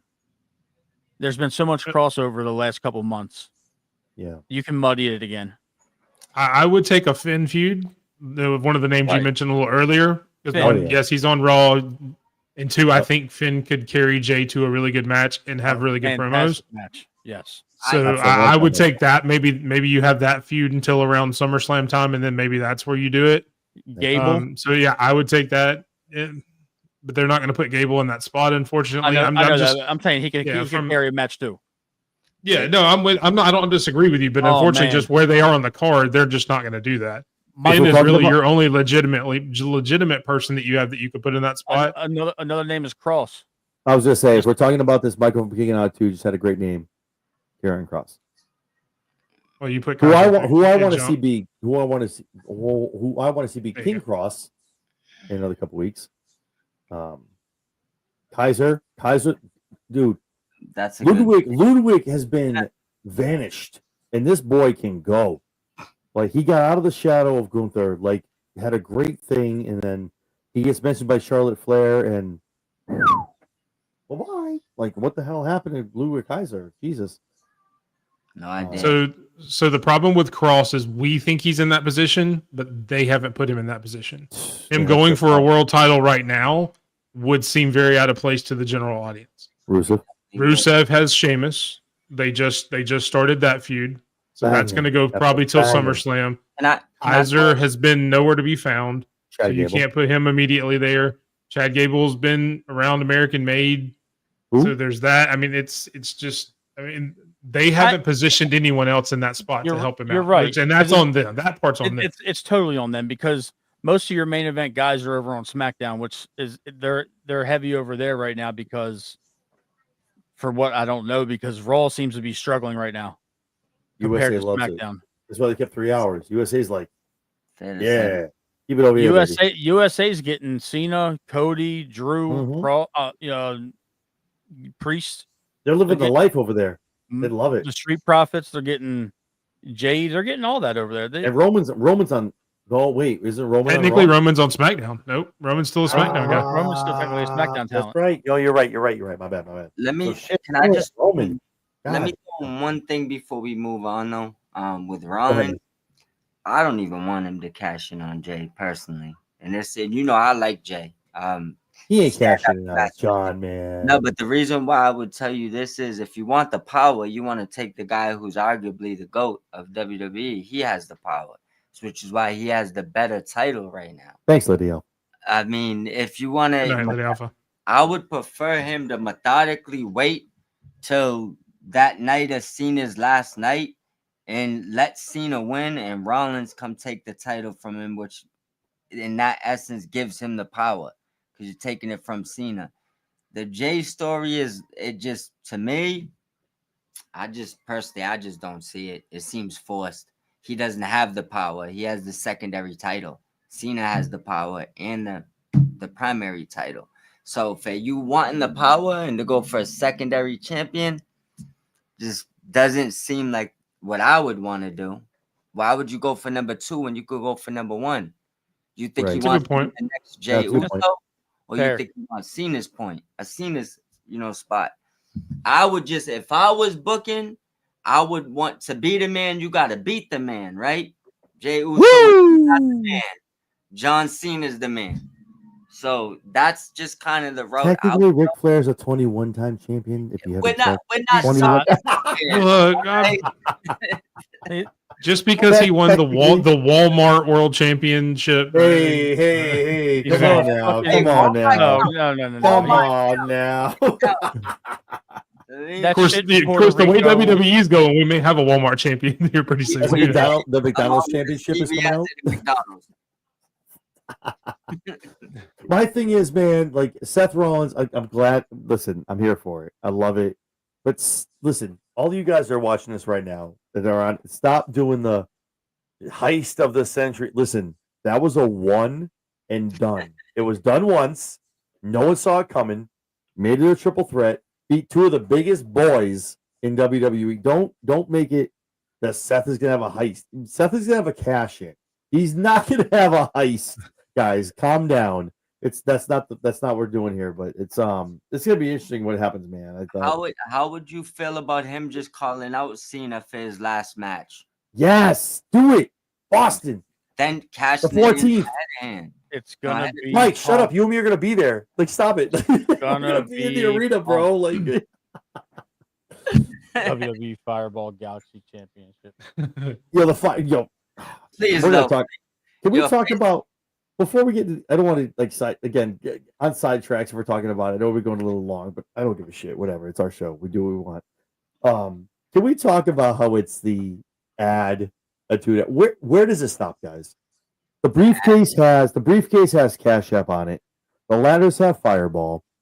The ring is no longer sacred. It has 1, 2, 3, 37. 5. No. I saw a 7-Eleven turnbuckle tonight. 5. If you count the turnbuckles, there's a different one on each turnbuckle. There was a Seagram 7 ad. Listen, buddy, you can't talk to us about ads when you got Terramana, Proper 12. Hey, yeah. Guess how much they pay? Guess how much they pay me? Yeah, at least WWE's getting paid for it. At least WWE's getting paid, baby. All I'm saying is, man, like, when is enough, man? Where are we looking at our wrestlers to be NASCAR drivers to get ads on their shit? Like, yes, I saw like Phantasmo was holding up a WWE patch, and I'm like, is that some foreshadowing? They had that on their gear tonight. So I saw that. So the card stuff, So the card stuff is cool. If you're a card collector, if you do tops, if it's the first time they're in somewhere, if you're a rookie, if it's your debut, you get a patch on your shorts or your gear that goes into a pack somewhere, and you're able to get it, which is cool. And they sign the back of it. That's cool. Yeah. Where do we draw it? If we do, where do we draw this line? Again, I'm not getting this whole like weekend wrestling shit where we can talk probably till like 3 a.m. TKO is in debt apparently. Whatever. I don't give a shit Has about that that been stuff. substantiated by any legitimate source, though? But if it is, that's what I'm saying. I don't want to get into the whole thing. But if it is, If you're going right? off of Dave Meltzer, I'm turning this off. No, I've actually heard. No, it's not Meltzer. I heard a couple of things. No. It was actually like it wasn't MSNBC. It was actually what do they need? I can't remember the Bloomberg. They are in debt. They didn't give a number, but they are in debt. But aside from all that shit, listen, where do we draw the line? We had a ladder. We've been all four of us here in this line, in this room right now, and Bill had plenty of people watching right now. We've been watching wrestling for a long, long time. All right, and the ring has been sacred. Cool, TKO took it over, UFC style. Cool, the ring has shit. The tables have Slim Jim on it. The briefcase has Cash App on it. The ladders have Fireball. Where do we draw the line, if we even do? But are you okay with this as far as someone who's watching wrestling for so long? Is it cool to you? You're like, cool, awesome? But do we draw the line at some point? Mike Norton, we'll start with you. All right, so I'll be short and brief. I get a lot of jokes with it because I think it's hilarious, right? But as a business, you don't leave money on the table for things like that, especially little things like that. I might have had them on the railings, the floor mats, the turnbuckles, everything, everywhere. Now, I'll tell you, and I don't even mind if they throw it on their gear, little bit here and there. It's money. It might, especially in those scenarios, like maybe a wrestler could get his endorsement, say Nike or Slim Jim, and he throws nothing, and he's getting or she's getting paid. I'm for all that, right? 100%. So I'll tell you where the line is dropped. When they tell me this is a Slim Jim stable, I'm done. Oh, like I'm there with you. I'm there with you. I'm diving in the deep end with the sharks. I'm over it, right? But other than that, I get a lot of jokes with it, but I really don't care. I understand why they would do it, and I would be right in there signing those contracts to get 6, 7. How many figures you get in for mediocre stuff all over the place? I'm taking all that money too. I want to know how much Cash App paid to have their name on the briefcase. I want numbers. I want to know how much they paid for that shit, bro. Never. That's disgusting. But you see that number, you would say, yes, I'm all in. Yeah. Oh no, I do. I would, but I want to know. Like if they're like, listen, it's gonna be about $75,000 to be on the briefcase. Oh shit, yeah, okay, here you go, man. I want to know that. I want to add a couple numbers to that. Yeah, that's what I'm saying. Like you're gonna be. So when do they I need to check out to TKO, WWE, Triple H, right. whose name do I write down on this check? Sign the ring. Just sign it the ring and just right. They look at Cash App like, so just so you know, when they hold that thing up, that's gonna be the picture it shows on every fucking social media we have. Mike's right. Say Cash App. Matt, go to you, man. What are your thoughts on everything, man? On the advertising and everything going on? I agree with Mike's entire assessment. When you start naming stables or tag teams after the sponsors, that's where I draw the line. Yeah. If you're gonna put their sponsor logos on individual like gear or t-shirts, as long as the wrestlers are getting a cut of that, yeah, I'm all for it because those guys those guys are out there doing the work every single night. But you can't be mad at WWE for this when the UFC does it. Oh yeah.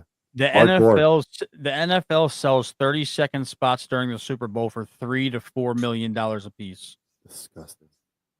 Major League Baseball, every team has a logo on their jersey and a logo on their helmet that is not their team logos.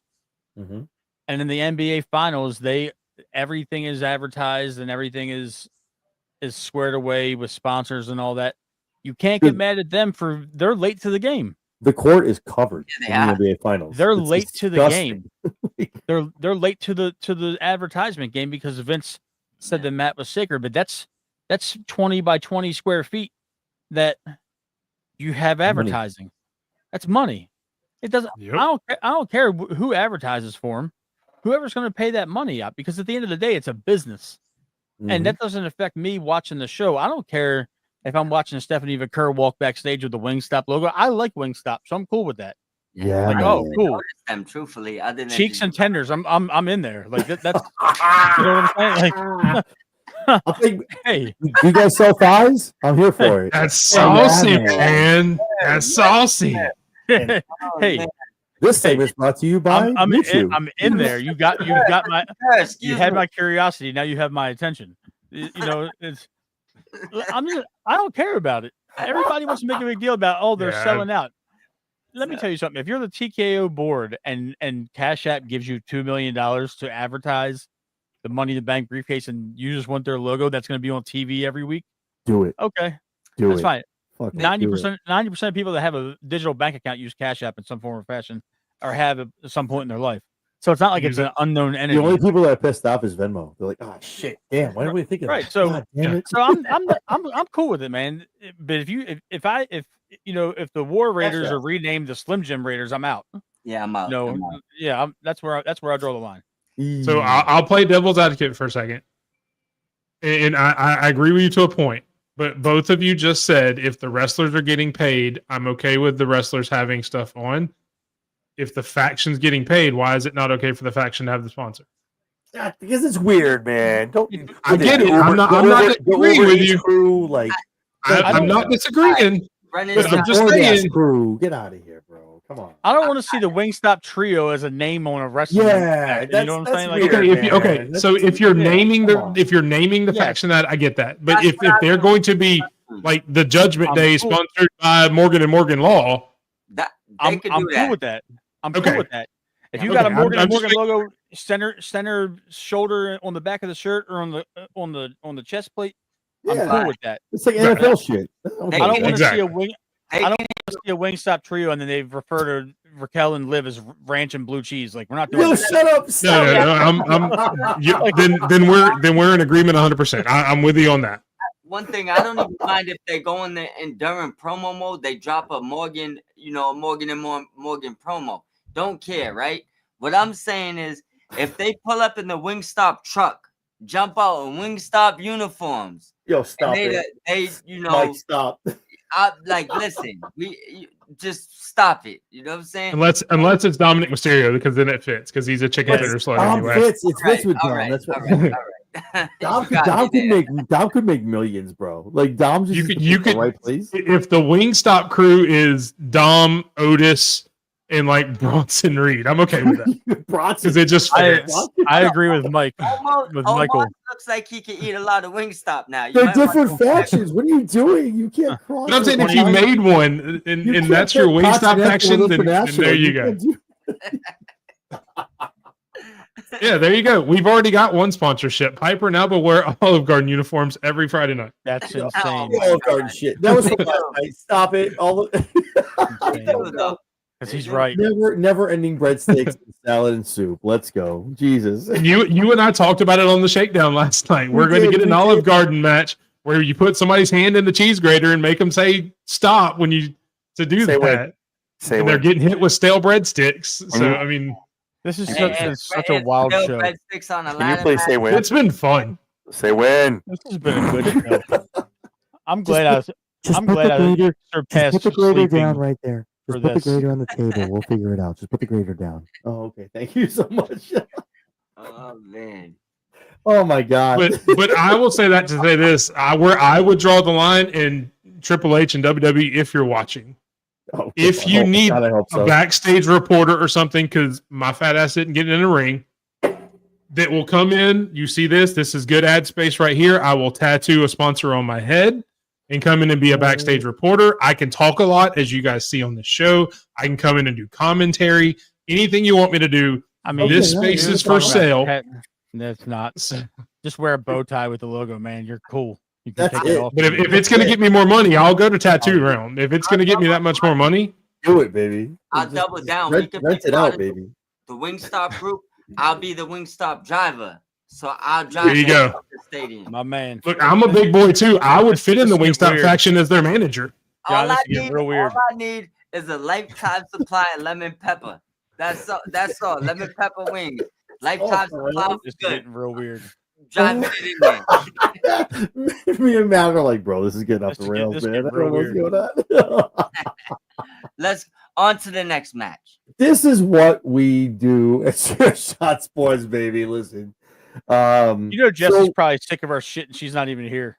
No, she knew. She was like, I'm not in. I'm not coming in. Fuck it. If you think Jess is watching this show, you haven't met Jess. She's not No, watching. she's probably sick of, she's watching this. She's probably sick of our shit. No, she's not. She's not. She's watching like The Bachelor or some Pawn Stars. So listen, Stars all we have left is the main event, guys. Cody Rhodes. Was that all? Yeah, whew, we got our fifth match. Cody Rhodes, Jey Uso, John Cena, Logan Paul. This match was entertaining. Before we got to the hijinks and everything at the end, before we got to the hijinks, it was good. Logan Paul did his thing. We did our whole little stuff. It built to what, because I'm looking at it as the John Cena heel match. It was entertaining. John did what he had to do. Logan doing his heel stuff, getting over, calling the drone like a little birdie. Spot of the night, main event, Logan being like, hey, look, I have the drone. Oh, shit. And takes two moves and takes a move and gets landed on with the drone in his hand. Awesome stuff. Great stuff. Love it. Obviously, what happened? What was that? No, I'm just saying that was like it. No, really though. That was like, oh shit. Everything's going down. John's like, I got this. I'm gonna put Cody out. Same way I put him out, won this title at WrestleMania. Let's do this. Some random dude comes in. And we're gonna go around. This is gonna be another like 45-minute fucking segment. I know it. I know this. We all got worked. I'm gonna be the first one. Everybody got worked. Maybe I'm wrong, and I know someone here is gonna. Mike probably is gonna say no. They pivoted. We got worked. We all got worked. No, and I appreciate Mike. I love your sign. We got worked, and a lot of people said this online. Not the Sean Sapps, and not the Meltzers, but people were like, dude, he did. This is what truth does. I'm sorry, y'all. I got released. Man, that's on me. That's on me, though. I'm sorry. We got worked. Ram dude comes in, hooded guy. He comes in. Obviously, he was black. He had African American. And even my wife goes, "Who's that?" And I'm like, "If that's I literally I had my drink in my hand. I went, I swear to God, that's Travis Scott. I swear to God." He was too big because Travis Scott is the size of a 12-year-old. I know, but it's still seeing it because I did not think R-Truth. So I'm like, I swear to God, that's Travis. When I saw his lower back, I knew it was R-Truth. It's weird, but I knew it was him. And I'm like, oh my God. And yet I'm the one that's made the stream weird talking about a tattoo. You're recognizing the dude from his lower back. Yeah, okay, just saying. A little weird. Just saying. I prefaced it. I said a little weird. That's it. Hey. Like I said, we're gonna be here till 2 a.m. guys. Listen, strap in. It's gonna be fun. So literally, my wife loses her shit because she believes that half the shit that goes on. She knows it, the kayfabe stuff, but she's like, and I literally have my hand like this. She goes, what? I'm like, we all got worked. Literally, it's on here. It says, we got worked in big things on my paper. Yes. I was like, oh my God, are you serious? There's truth. Oh my God. Obviously, here we go. 1, 2, 3, crossroads. Here comes Cody. Yay! Yay! Cody gets the win. I know Mike and Mike have a lot to say about this. I can make mine can be short and sweet.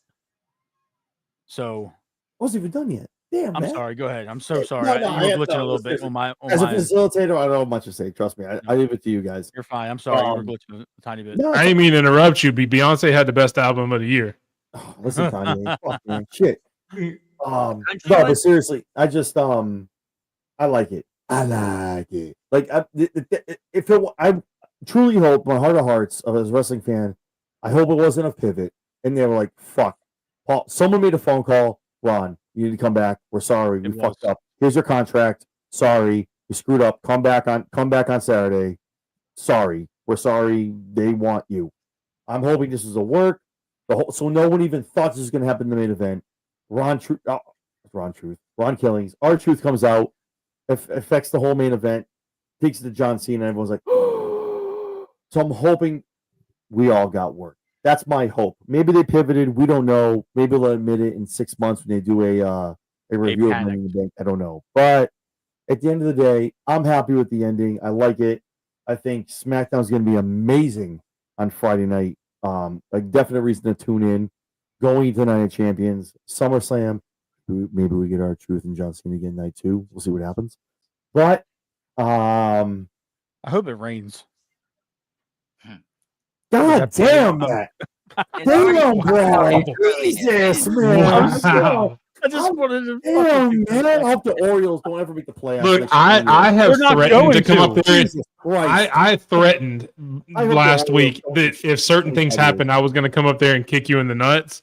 Matt just virtually kicked you in the nuts. Congratulations. Oh my God. Man.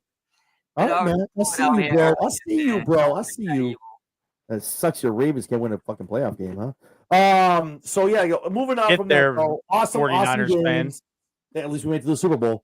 So that lost. being said, Don't turn this into a Niners versus Rams. We already got war on this panel. don't get me started with fucking. Yeah, I'm a don't even Dolphins get me started fan, with so the I'll Rams. stand over here by myself like Me the and Dolphins John do every playoffs. Football war. Low tide.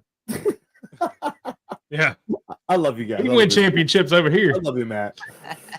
With that being said, man, awesome main event. R-Truth is the masked man. He comes out, cost Cena. Cena takes the 1-2-3, eats the pin from Cody. Cody gets a win here. Cody and Jay walk away victorious. So I guess the question is, your thoughts on R-Truth, your thoughts on the outcome, and where do we go moving on? If we have Night of Champions, we know there's a King and Queen of the Ring tournament coming up. But I guess if you had to guess, SummerSlam, no jokes, all jokes aside from night 1, night 2, all jokes aside, where does John Cena go from here moving into SummerSlam? That's the next big one for them. What's the next thing for John Cena? Obviously taking an L here to Cody Rhodes. Matt, I'll start with you.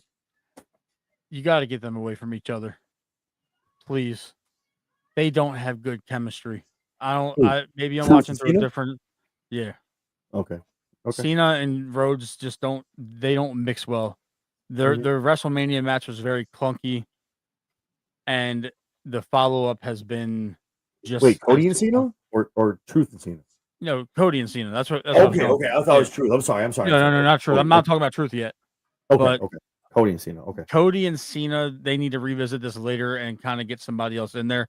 I don't know who you give this to Cena at this point. That's a tough one itself because you got a lot of the main event. I mean, I don't think you're gonna do Cody and Orton this soon. Too soon. I don't think you're gonna feed either McIntyre or Priest to him just yet. I don't think you're gonna do. I think Punk is gonna be at the tail end of this. So, yeah, that could be it. That could be another. They could run that back. They had that little tension in their match, and I think that was done on purpose. So I like Logan could be that guy because he can work very well for being a part-time guy. Mm-hmm. Yeah, I think Killings is eventually the guy, but I got a theory about Killings before Mike and Mike take it over. Go ahead. That I think the release was legitimate. I think what Truth said was legitimate, but knowing how over he is with the fans and how good he is on television and still in the ring, they weren't going to chance AEW or anybody else making him an offer he couldn't refuse. They pivoted. They said, "Oh shit, you're still technically under contract for a couple more weeks. Let's knock something out." He's not going anywhere. The fan backlash was incredible, especially on the heels of Carlito announced that he was gone. Sarah Logan, you have all these people you just cut 90 days ago, 30 days ago that are now all free to go work in other places that are going to. Carlito did just win a major championship in Mexico, though. I'll give it to Carlito. He did. Puerto Rico. It was Puerto Rico, but I understand. Sorry. I understand all that, but they pivoted and they're going to play this off as a work, but they were scared because they saw how it pissed off the locker room. It pissed off your fans. It pissed off people that don't even work in the company anymore. Yep. And he's been the topic of conversation on every major wrestling podcast for a week and a half now. So that's my thought process is they knew they fucked up, and they made a real quick pivot, and they threw him some money. So you're in the camp of it was a pivot. It had to be. That wasn't a work. They're going to play it off as a work. Hunter's going to play it off as a work. Khan's going to play it off as a work if he's asked. They're going to. But they know for a fact that if Truth hit the street, he was going to be on TBS or TNT next week. That's what's up. And I'm just being real about it. I truly believe that he wasn't going to go to TNA because TNA is a quasi WWE promotion now. So yeah, Carlito's going to be fine regardless. He had the easiest 2-year run of his life. WWE is signing just as many AEW folks as AEW. But the thing is, WWE, the smart bookers that they have there, the people that do creative there. Could you imagine R-Truth showing up on AEW Dynamite and seeing all the ex-WWE guys and talking to them like they're backstage at Raw? Yeah, I can because I've said that a few times. I had the exact same thought. Or they show. What are you doing here? I thought you were over on Raw, man. Or he shows up Wednesday nights. He shows up over in London, and he's talking to Mox, and he calls him Ambrose by mistake on TV. Like that sounds cool, but the WWE's not going for that. They've realized what they have over there, and Khan is petty enough to book it that way. Because that's dude. Where you been? I haven't seen you in forever, man. And this isn't me shitting on AEW. AEW would have did right by signing him, giving him a shit ton of money, let him work the indies, and then still stick it to WWE every week. TNA wasn't going to sign him. They don't have enough money to sign him. Not that would make it worth his while. Correct. He would still be showing up on WWE television every week. He'd be in NXT every week. Yeah. That's the one thing that gets me with the TNA promote, like the crossover. When people sign, like Indy Hartwell signs with TNA, it's almost like you lost to the final boss, and you like she hasn't appeared on NXT though. Bro. No, but I'm saying, but like you're on, but like so it's like you like Koopa. Only half of that roster is interacting with NXT. We have not seen. We haven't seen Dolph. But then like WWE kind of like is a partnership. We all have our suspicions about them owning them. We all have that. They own them. There's no suspicion. No, not yet. No, I'm telling you. No, they're buying them, and they're buying Noah. They're gonna have Noah. I can get behind. Yes, no. I don't think about TNA yet, man. I think they're feeding them, helping them. This is ECW all over again. I don't know. ECW all over again. Anthem has a lot of money. Bills. Anthem has a lot of money though. Unlike TKO, Anthem have TKO money.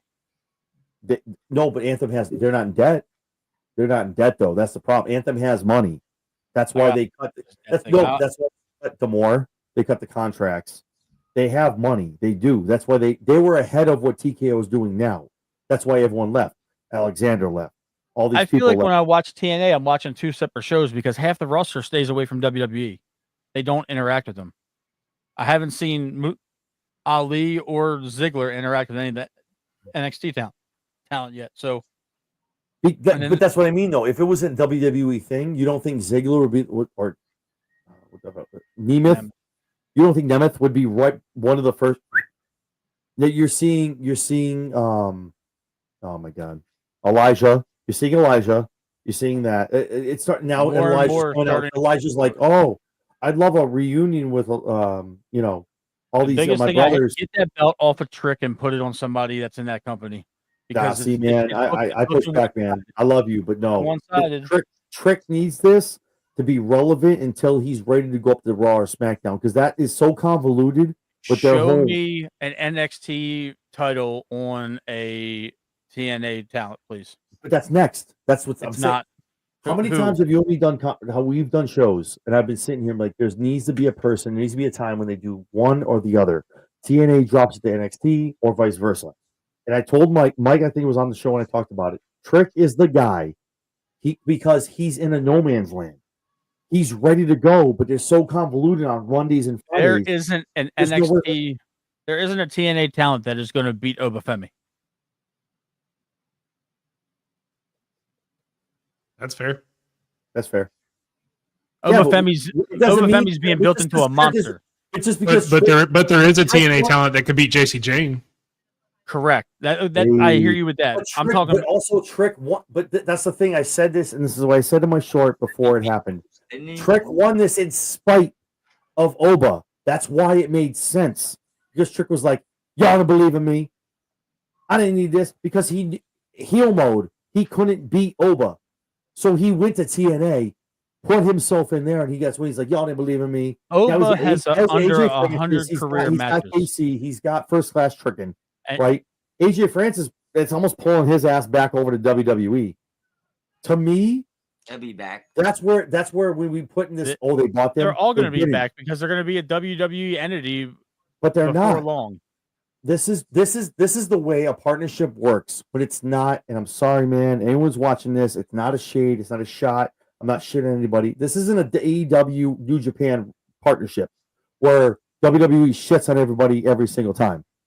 WWE have gone over to TNA. They've lost matches for their belts. Vice versa. They've come over to WWE and NXT. They've lost belts. Trick is the one guy who makes sense, who won that championship, who makes sense now with AJ, because you can't put Trick up to SmackDown. You can't put him up to Raw. It's too convoluted right now. You have John Cena and Jey Uso, who there's so much shit going on up there. You put Trick up there, you're like, what the hell is this guy doing? Trick isn't ready. Over We another know that. promotion, it makes him relevant for 3 more months. We get the Slammiversary. Does Santana win it off of him? Probably. Because Mike Santana is the Boricua. He's the man. He's one of the main dudes in TNA. Could be Santana Kaz. I don't know. beat him. Santana can beat him.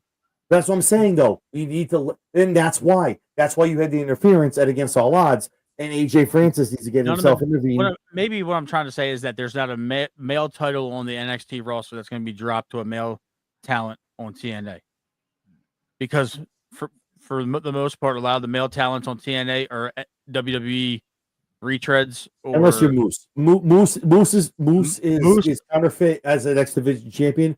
Moose is a big boy. He can probably contend for anything. He might be the exception.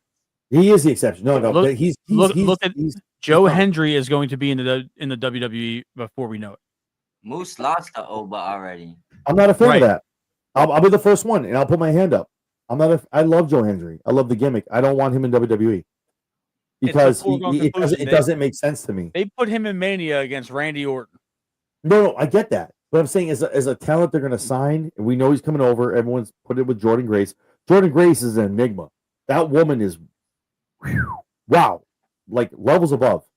Joe Hendry, I'm not trying to like ordinary Joe. Joe's going to be in NXT for a while, though. He's not going to be on Raw or SmackDown. Joe's the next generation of The Miz. Thank you. No, that's what he is. There's nothing wrong with that. And the Miz is a Hall of Famer. And that's why the Miz is getting let go, unfortunately, because they I don't think he's going anywhere. I don't think he's going. He's getting let go. No, I'm going to call He it. is a WWE lifer. Yeah. Maybe backstage, maybe he gets let go from this contract and gets a Legends and comes in. Did you? But the contract he's in, it's going to come out as being not renewed. I'm not saying he's going in, but he's not. Whatever he's in now, TKO is in this mode of, dope, bro. You're not doing anything. You got to. How go. do you feel about the Roman Reigns rumors then? Bullshit. Roman Reigns is not giving back any money. All right, so No, but it's bullshit for a man that carried you. Say what you want about the bloodline. I'm sorry. I'm not trying to like big time into you guys or like talk over you guys. I'm sorry. I'll give it to you guys in a minute. But this Roman Reigns shit, I said it. This is the start, and I said it in my short. TKO operates in a bonus environment. The fighters, whenever they go out for fights, right? In the the post show, whenever they're talking about it, I'm gonna be in the match tonight. I'm here for the bonus. I'm here. You know why? Because they get paid to fight. They get paid more to win and show out and be the man. It's hard to do that in a scripted environment. Get 15 million though. You can't get, nobody getting 50 million anymore. But TNA set the trend. Anthem set the trend, and that's why everyone went over to. That's why they went with Scott D'Amore and went up to Canada, because they looked at Josh Alexander. They looked at these other guys and they said, "We're not paying you this shit." I know from PCO. I did an interview with PCO. We talked about it before we came on the show, and I'm not trying to blow him up and put him on the spot, but he told me I could talk about it. They literally looked at the talent. Like, we're not paying you this. If you don't like it, you can sign into one, or you can walk. And PCO walked, and that's why he smashed the title outside of the arena, outside of the matches they had in TNA, because you're like, screw this, man. You guys, I had loyalty. You guys What would like, make send you me think the they river. have loyalty to Roman Reigns if he's making $15 million a year and they don't look at him at that price? He's the reason why they're on Netflix. He's the reason they had same But thing look, about the this is bloodline. Those guys, he built. opinion. If they're looking at business, they don't care about none of that. No, They and I don't want to care. be this person. I think I talked to Mike about it last night, and I don't want to go too crazy. I know we're talking about. They don't have you. You gotta remember, their owners don't. They ain't been with Roman Reigns the past 10 years. Nope. What? The last place that was corporately owned that had answered to stockholders and was WCW. And I'm not putting WWE in that spot, but Ted Turner was like, "Look, shit, Eric, you have a payroll to match. You signed all these motherfuckers. Like you signed all the, you just spent all my fucking money. Nah, not anymore. You got to cut these dudes." And that's when you saw whatever the DX was, that stuff, that maturation happened. And then you saw guys like, I'm going back to WWE. Shit, man, I'm getting on. Roman would sit at home and fight them in a legal battle before he'd sign for less money. Well, Roman doesn't need it. Roman already said, he's like, listen, I got 2 more years. And I'm going to go into a quote unquote less, a form of less physical. He's going to go into Hollywood full time. Hollywood And movies. Thank you. he's going to go into movies or television, and he's going to make that money over there. Yeah. And it's going to come with a lot less of a demanding schedule. I think what it comes down to is Mariah May to Mariah Marks, whatever you want to call it, Mariah June, July, August. I don't care. It comes to where you want to come here, you want to be on a world's, and AEW is going to get there. And Mike, you know this. AEW is on an uptick right now. They really are. From what happened when Cody left, the CM Punk shit, the Cody Rhodes stuff, that killed them. It hurt them bad. They were down bad. In the past 6 months, AEW's on an uptick, bro. Like their shit is going. They're doing some stuff. And what I'm saying is, someone like a Karrion Kross, and whoever you want, pick a name in WWE, right? TKO is picking. They're like, listen, you wanna have a great moment at WrestleMania? You want to be showcased worldwide? We can bring you to Perth. We can bring you to Australia. We can go to London. You want to go here? That's what TKO is going to offer you. The moment, offer you that's my dream. And I'm not. Again, I'm not putting over AEW. There's a lot of people that go for that, and there's other people that just ain't hearing it. You know, right? Like, and AEW is not one of them. We're wrestling, bro. Like, cause you gotta think like me. If you telling me right now, do you want to shave a couple zeros in your bank for have a great moment? My answer is absolutely no, because we talk about car payments, house payments, kids. Maybe you want to do, run your own business, future endeavors, whatever the case may be. Though you ain't selling me on moments over zeros. So you see the divide in certain talents. I'm not gonna point out no people, but you see people would jump for the moment and they'll leave money on the table. And you'll see other people that rather be sidelined with the bigger check and don't care about the moment. Like me personally, I'm going for the money. Like I'll stay home and let you pay me. That sounds like a good line of work. So if you're telling me $1 million or $2 million a year, and you're gonna use me when you feel like it, and the rest I could be on my couch eating chips or something, I'm all for it. And I'll show up when I need to. Now, if you're telling me shave a couple, go down to maybe 250, 300,000, work developmental and work your way up. And no, you already lost me. Nope. I don't believe they're gonna ask Roman to shave any money. Jumped in at the right time. What's going on, Aaron? Oh my God. I don't believe they're gonna ask Roman to shave some money. I don't know, man. They're just gonna. You can't tell him on a moment now. They'll let his contract run out and then try to renegotiate and then force him to walk away. Because Roman's one of those guys that's never going to go anywhere else in a wrestling ring. There's no way they would risk getting rid of him. There's no way. No, they're gonna have him contractually obligated in a Legends deal if this one runs out and he doesn't make a whole lot more appearances. Let me ask you guys this, and this is totally like satirical. Like this is just off the topic of what we just watched, Money in the Bank. Yeah, all 4 of us watch a lot of wrestling. We watch AEW, we watch WWE. Some of us don't watch it, but I just wanted an opinion. We've all talked about maybe 6 months ago, like AEW was like in the mud, right? Smaller arenas, not getting from what we had to this day. Do you see in the next 6 to 12 months going on of with WWE programming? Take everything into account, everything you see, the stuff in July, all in, booking 4 shows against AEW, all this stuff. Do you see in the next 6 to 12 months, we're going to 2026, in your honest opinion, do you see AEW contending? Not number one, not taking down WWE. It's going to take a long time to take them down.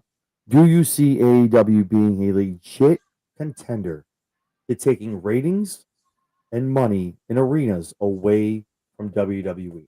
No. Mike, I'm going to start with you. Me? Mike Norton, sorry. The answer is no. Okay. And that's it's not really even a knock on AEW. I think what the thing is WWE has. I mean, we're not going to get into the years of nurtured fans and dedication and people that literally was 5 years old watching and grew up. Now they're, so there's certain things that it just takes time to do. What I will say that as long as they stay doing what they're doing, and there's not everything's been perfect, but I don't think there's any wrestling company that is, right? So as long as they stay on their path, stay out of that argumentative stuff. Like if you notice, TK kind of backed off the tribalism, even telling fans, if a WWE fan wants to watch, right? Don't do this. Don't get. He said, "Welcome him in, baby. Give him open arms. Let's go." So I think it's a maturity of him running his business. I do think he's getting better with booking. I do still think he probably needs to bring in a couple people to help, especially with the Ring of Honor. But I say that the thing they do have a chance doing in the next 6 months is getting back towards that 1 million viewers on cable. Not nothing to do with Max. And those numbers are debatable depending on who you ask. They're gold or they're fake, So not talking those, but I believe on the cable network, right? They have the ability to get back to close to 1 million viewers and keep it consistently and keep upticking in their shows as far as attendance. But competing with the WWE is like, listen, WWE could come out today, and this is just the truth, and this is what people need to understand. They could throw their worst show of the year right now, right? The absolute worst, like unanimous, like no stars out of stars, meaning 0 to 10, you gave them a 0. And AEW could drop a 10 burger right now, right? And WWE still would crush them when it comes to certain things because it's just not the same level of playing field. It's like NFL versus the Canadian League. It's not saying that you won't get good quality because you watch it, you will be surprised. AEW puts on some excellent TV when they're hitting, right? They do. They Fighter Fest. WWE it's a monster. I mean, they need at least, if I had to throw a time limit, 3 to 5 years. If they stay consistent, now we're talking somewhere around that time frame from now. I like it. Nowhere of a lie, man. Big Mike, your thoughts? So if you're talking numbers, viewers, money, no. Because AEW, kind of what Mike said, isn't geared to that. You and I talked about this last night, and I mentioned it. The difference between WWE and AEW is one is a true wrestling company and one is a sports entertainment company. They're not the same type of company. One's Marvel and one's DC. They say they put out the same product, but they just don't.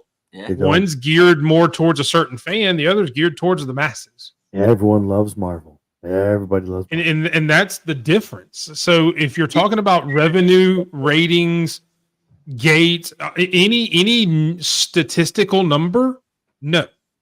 If you're talking about the product you see on the TV, they're already there. I mean, we look at pay-per-view to pay-per-view or PLE to pay-per-view.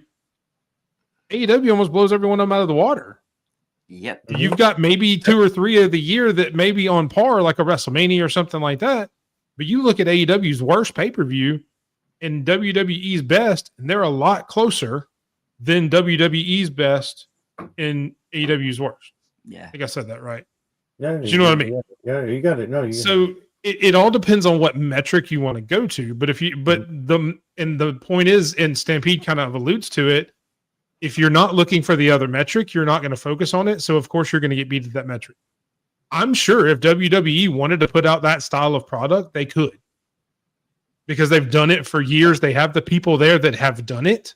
Mm-hmm. You would just see different people in the forefront. And I'm sure if AEW really wanted to, AEW could, because they've got the people there who have done it. Yeah. They've got the people there that were in WWE when they were bigger. They've got the people who have been there, who've run the shows, who have run the venues. They could do either way. It's the fact that the companies want different things that it's going to be a no, depending on which way you want to look at. Yeah. They're just two different companies at this point. And the fact that we're really the ones that are comparing them the way we compare them, they will always be competition because they're always quote unquote pro wrestling to us.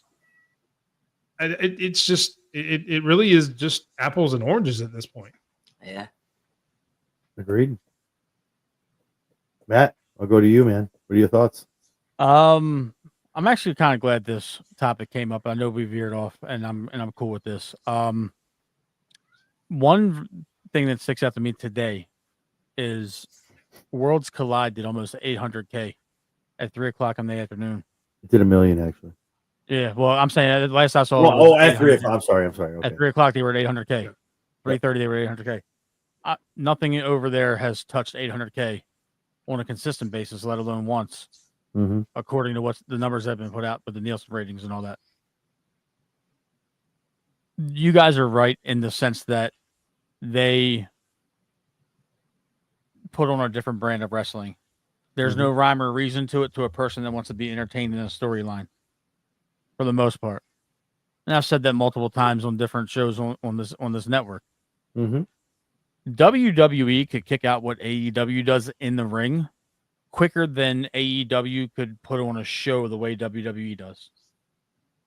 The production value isn't there. The know-how isn't there. And it's because of the person that's running the show. He is not putting it into the hands of trusted people in the business. This is a vanity project, and he's got a lot of money to play with real-life action figures. Right. And Stampede's right. You know, AEW's arguably got some of the best wrestlers in the world over there on their program. They do. And they really do. And you can't deny that. Yep. Some of them wouldn't even fit into the way WWE does things, and I understand that. As much as I wanted to see Will Ospreay in WWE, he would not have fit been in WWE. That would have been a square peg in a round hole. Yep, I agree. Swerve fits that mold over there better. The problem that I see in the next couple years with AEW, they are a great alternative to WWE. They cater to the fans that were turned away from WWE in like the 2017 to 2020 era, where they needed something different because it was so stale, it was so boring, it was so predictable, and it was just bad TV.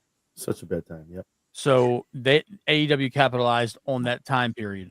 I give them that, and that's fine. You know, that is true. That is true.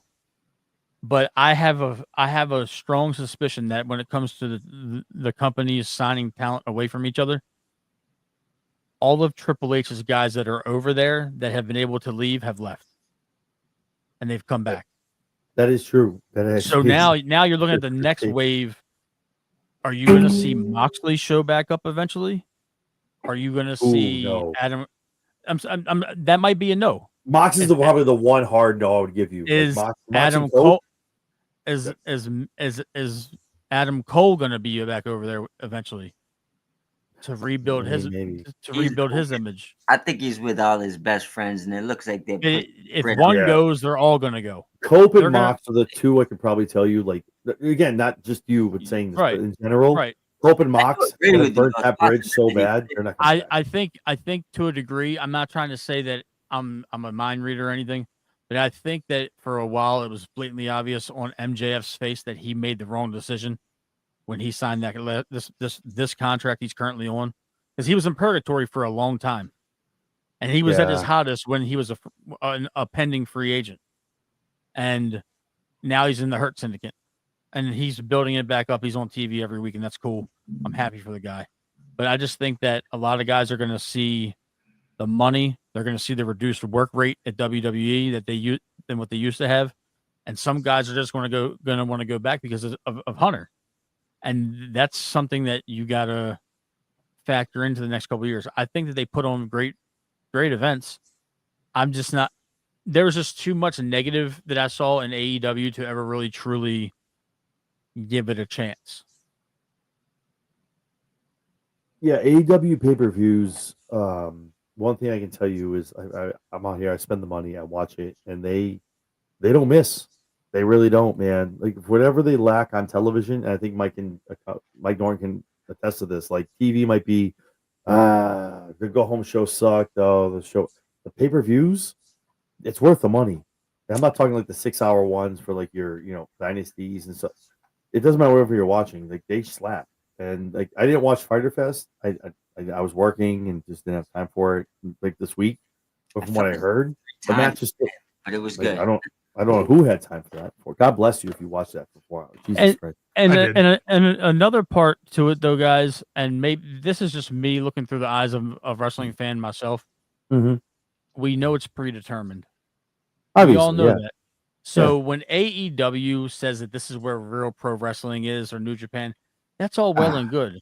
But at the end of the day, I need to have suspension of disbelief. I need to have something that's going to keep me watching television instead of, because eventually all the banger dream matches are going to run out. Yeah. You know what I'm saying? So no, I agree. There's only so much that would hold me over there. I know WWE is predetermined. We know all pro wrestling is. There's always going to be a winner and a loser, and they're all friends in the back. The fourth wall has been broken for a couple of years now, so the suspension of disbelief is really hard. But I feel more enthralled with the suspension of disbelief watching on Netflix as opposed to watching on TNT. If that makes sense. I agree with that. Just from a spectator perspective. So I'm gonna get on my soapbox, and I know Mike Norton's gonna appreciate this. So Mike tweeted something out earlier, and for everyone that's watching this, it's not an attack or anything else, but he brought up a good point. But not so much the people that are here, the four of us talking, the three of us aside of Mike. We just watched Worlds Collide. We just watched AAA. A lot of lucha stuff. Guys are doing wild stuff, right? Crazy stuff in the ring. They're flipping around. They're doing crazy shit off the ring, off the top rope, all this other shit. Crazy stuff, right? What is the one take on AEW? Flippy stuff. Flippy floppy. No storyline. No nothing. Worlds Collide wasn't exactly thrown together with a lot of time, with a lot of stuff. It was almost like, okay, AEW, AAA against WWE. Okay, cool. Let's put these factions together. So to Mike's point, what he put on Twitter earlier, we've shit on AEW with the flippy stuff and not making sense. So where like you and Matt, what you just said makes sense. Like it's like we all know it's all predetermined. It's all the same. So where's the real difference between the AEW and WWE besides like sports entertainment? It's not where the real wrestlers wrestle. It's not. I'm sorry. Go ahead. No. It's fine. Where's the real difference for you? And I'm going to go around the room. I'll end with Mike Norton, but I'm going to start with Matt. Where's the real difference for you when if you were to watch the two side by side? Because it's not every week. It's not every show. So it's the storytelling. It's the storytelling aspect. I'm sorry. I'll let you go. Go ahead. In terms of Worlds Collide, I'll admit that I don't watch a whole lot of Lucha Libre wrestling. Mm-hmm. I know what it is. I've watched it over the years. I'm not in tune to it the way I used to be. Mm-hmm. But as a WWE fan, as opposed to the rest of the companies that I do watch, it was a nice change of pace to see some of the high flying, some of the flips. That stuff's cool to see once in a blue moon. Like it's I kind of equate it to an action movie. It looks cool for that first time you see it, and maybe for the sequel. But you would get bored every week on AEW. You would get bored watching Bad Boys 4 every single Wednesday night. 5, 6, 7, 8. You know what I'm saying? So to me, it's not that I'm shitting on AEW. It's just that it feels like a lot of their wrestling, just a lot of the guys on their roster want to get their shit in. So it's a lot of spot fest shit. And maybe sometimes like I don't want to see 15 suicide dives and a bunch of kickouts, after I mean, it's the same thing in WWE. Poison Radas. I get agitated when WWE overdoes the kicking out on people's finishers because they don't mean shit anymore. So I am critical of that, and I've been on the show critical of that. I just think that AEW does it so much, and that's the expectation of their fan base, that it dilutes the truly big in-ring moments. Because you're expecting Ospreay and Omega to go out there and tear the house down like they did 10 years ago. People are seeing this through the eyes of what they watched in New Japan and what they watched on certain other, big promotions like the Wrestle Kingdom event. You're thinking you're going to get Omega and Okada from With the same match that 2016. Yeah. And then you're going to have to blow it up because the people that watch it and realize like these guys are 10 years older and they've been through a ton of injuries now are not going to put that type of match on. So then it's going to cause more tribalism and more of a split. It's when it's every week in your face, it's exhausting as a viewer. Cause it's like, I'm sitting here watching a 25-minute match and there's been 15 dives to the outside. They pull the mat up and they do a pile driver on the concrete and he rolls them into the ring and it's a 1.5 count. Okay, come on. Let's bring me the suspension of disbelief back just for 5 minutes while I'm watching this TV show. And that's me. And I can't speak for anybody else. No, I appreciate the take. That's why I was asking, but it was here. Aaron loves wrestling. I don't always need a story to enjoy a wrestling promotion. I just want good wrestling. I love some good stories as well, but I can sit through a show and enjoy some great wrestling. That's fair. And I agree with that. Good stuff. I agree with it. But the thing is, when you have wrestling with no substance behind it or rhyme or reason to it, it becomes redundant. I like it. Big Mike, I'm going to go to you. What's going on, man? How do you feel about it? So to me, again, it's an apples and oranges thing. I think it's just a different way of storytelling. AEW is a lot more actual wrestling and a lot less. I'm trying to figure out the way to tell it because all of them tell stories in the ring. It's a lot less. It's a lot less other storytelling. Is just the way I'll put it. There's more wrestling and less other storytelling. In WWE, there's more other storytelling and less wrestling. So that to me is the difference, and it really just depends on how you receive that entertainment value. I don't need to see 3 hours of wrestling all the time. We talked about it the other day. I'd like it to be a little 50-50 because I'm a fan of both. That's why I like AEW. That's why I like WWE, because I like a good mixture of both. And that's why sometimes I bag on WWE when it's skewed too far one way, and I bag on AEW when it's skewed too far the other way. Mm-hmm. But to me, that's the main difference is you get, 70% wrestling on AEW and 30% story. In AEW, you're going to get 30% wrestling and 70% story. There's your difference right there. Right. And it really is depending on how you want to receive that information and what entertains you more. If you're more entertained by a fight, because let's be honest, if the wrestling is all you really wanted to see, you go watch college wrestling. Yeah. Right. If you don't need a story and you don't need any of the other stuff, you'll go watch, Nebraska and Minnesota have an amateur wrestling match, and that'll be what you want to go watch. But it's the rest of the stuff that brings people in, which is why AEW throws a lot of that other stuff in there as well, because it does sell. But it's just, that's to me is the difference, is the amount of physical wrestling and the amount of non-physical storytelling. I guess is probably the best way to put it. I mean, for the last comment right there, about the 80s, I only watched the mid 90s on, so I don't really have that to go off of, unless you count me watching it 30 years later as a smarter fan. Retro. But, the retro stuff. But the thing is, I want to be entertained. I want to be enthralled in the show. And sometimes I'm not, sometimes I am. But is there anybody over in AEW right now that has crossover appeal to the casual fan? Anybody? Swerve. That's Swerve. it. I'd agree with that. Swerve. Well, really, Swerve. That's probably that's it yeah. though. Swerve.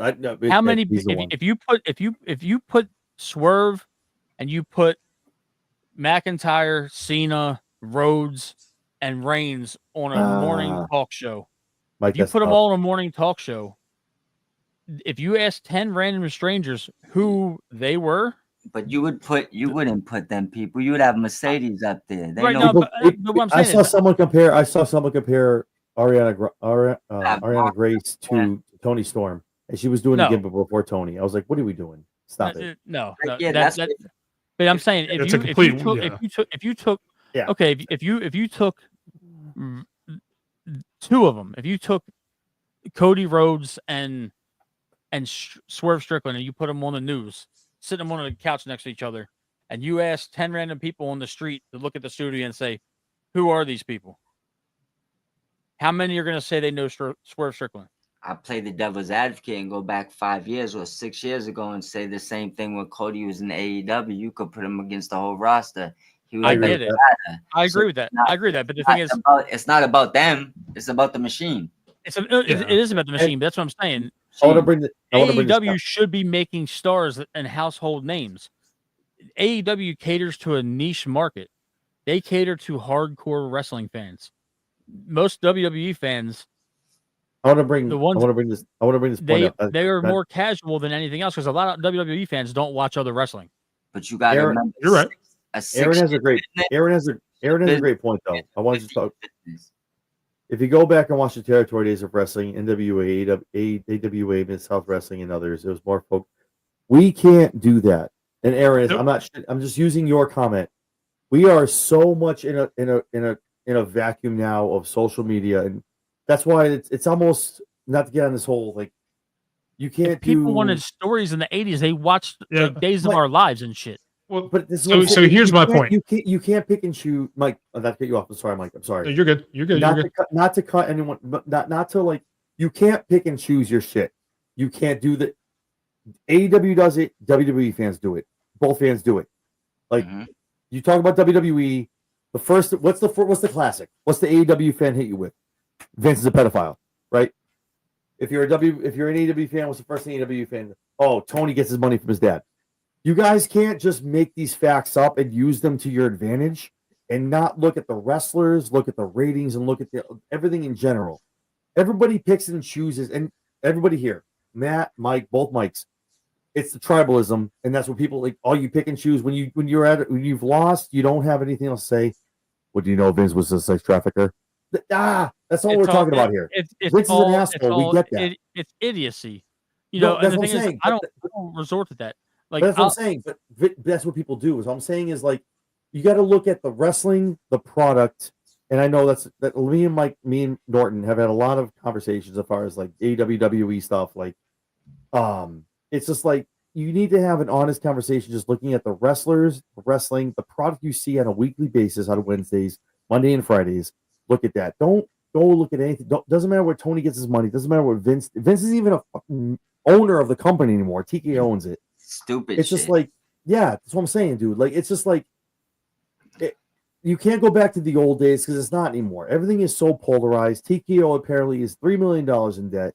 AEW is doing this. These guys are doing this. At the end of the day, man, and I know we all say this, I have a need to say it as someone who like has the show. It's like, dude, I tune in 5 days a week. God bless my family, man. Like, I don't have any time with my wife, my kids, because I'm watching wrestling every damn night. But that's the litmus test. That's the eye test. I watch it on Wednesday, it goes, man, that sucked. Or I watch it on Wednesday, go, man, that was good. Same thing on Mondays and Fridays. Wow, that was a good show. Or man, that was a bunch of fluff. That sucked. It's just like watch it week to week. And to throw out Vince and money and stocks and who owns what is so like superlatives of like I lost the war, but I'm gonna win this battle, and it's weird to me, man. I just not to go off on a tangent. It's just so weird to me. I know, and yeah, Mike, I'll let I'll let you finish what you're gonna say, and I'll go to Mike Norton. So, yeah, and there's a reason I brought this point back up because this point that Aaron says that I'm glad you brought up is exactly my point in a nutshell. You're right. The NWA, the AWA, the territories didn't focus as much on stories, which is why in the grand scheme of things, the only people that watched them were hardcore wrestling fans. Right. The general public didn't know who the hell any of these people were. Yep. They grew into more storytelling. They grew into more bigger characters. They grew into more bigger stories. That's when the world started noticing them. And then that's the difference. The WWE, and at times, has gone way too far the other way, which I will 100% admit, because I've complained about it on my show. I've complained about it on this show. They 100% go too far the other way. But this is the point. The fact that when it was the NWA, when it was the AWA, when it was the WWWF, when it was a territory system, the only people that knew about those were the 30 people that were in that gym watching that show, or the 30 people in the other gym that may have watched the other show. The general audience, the general public didn't know who they were until they started having those bigger than life stories, those bigger than life characters. That's the difference.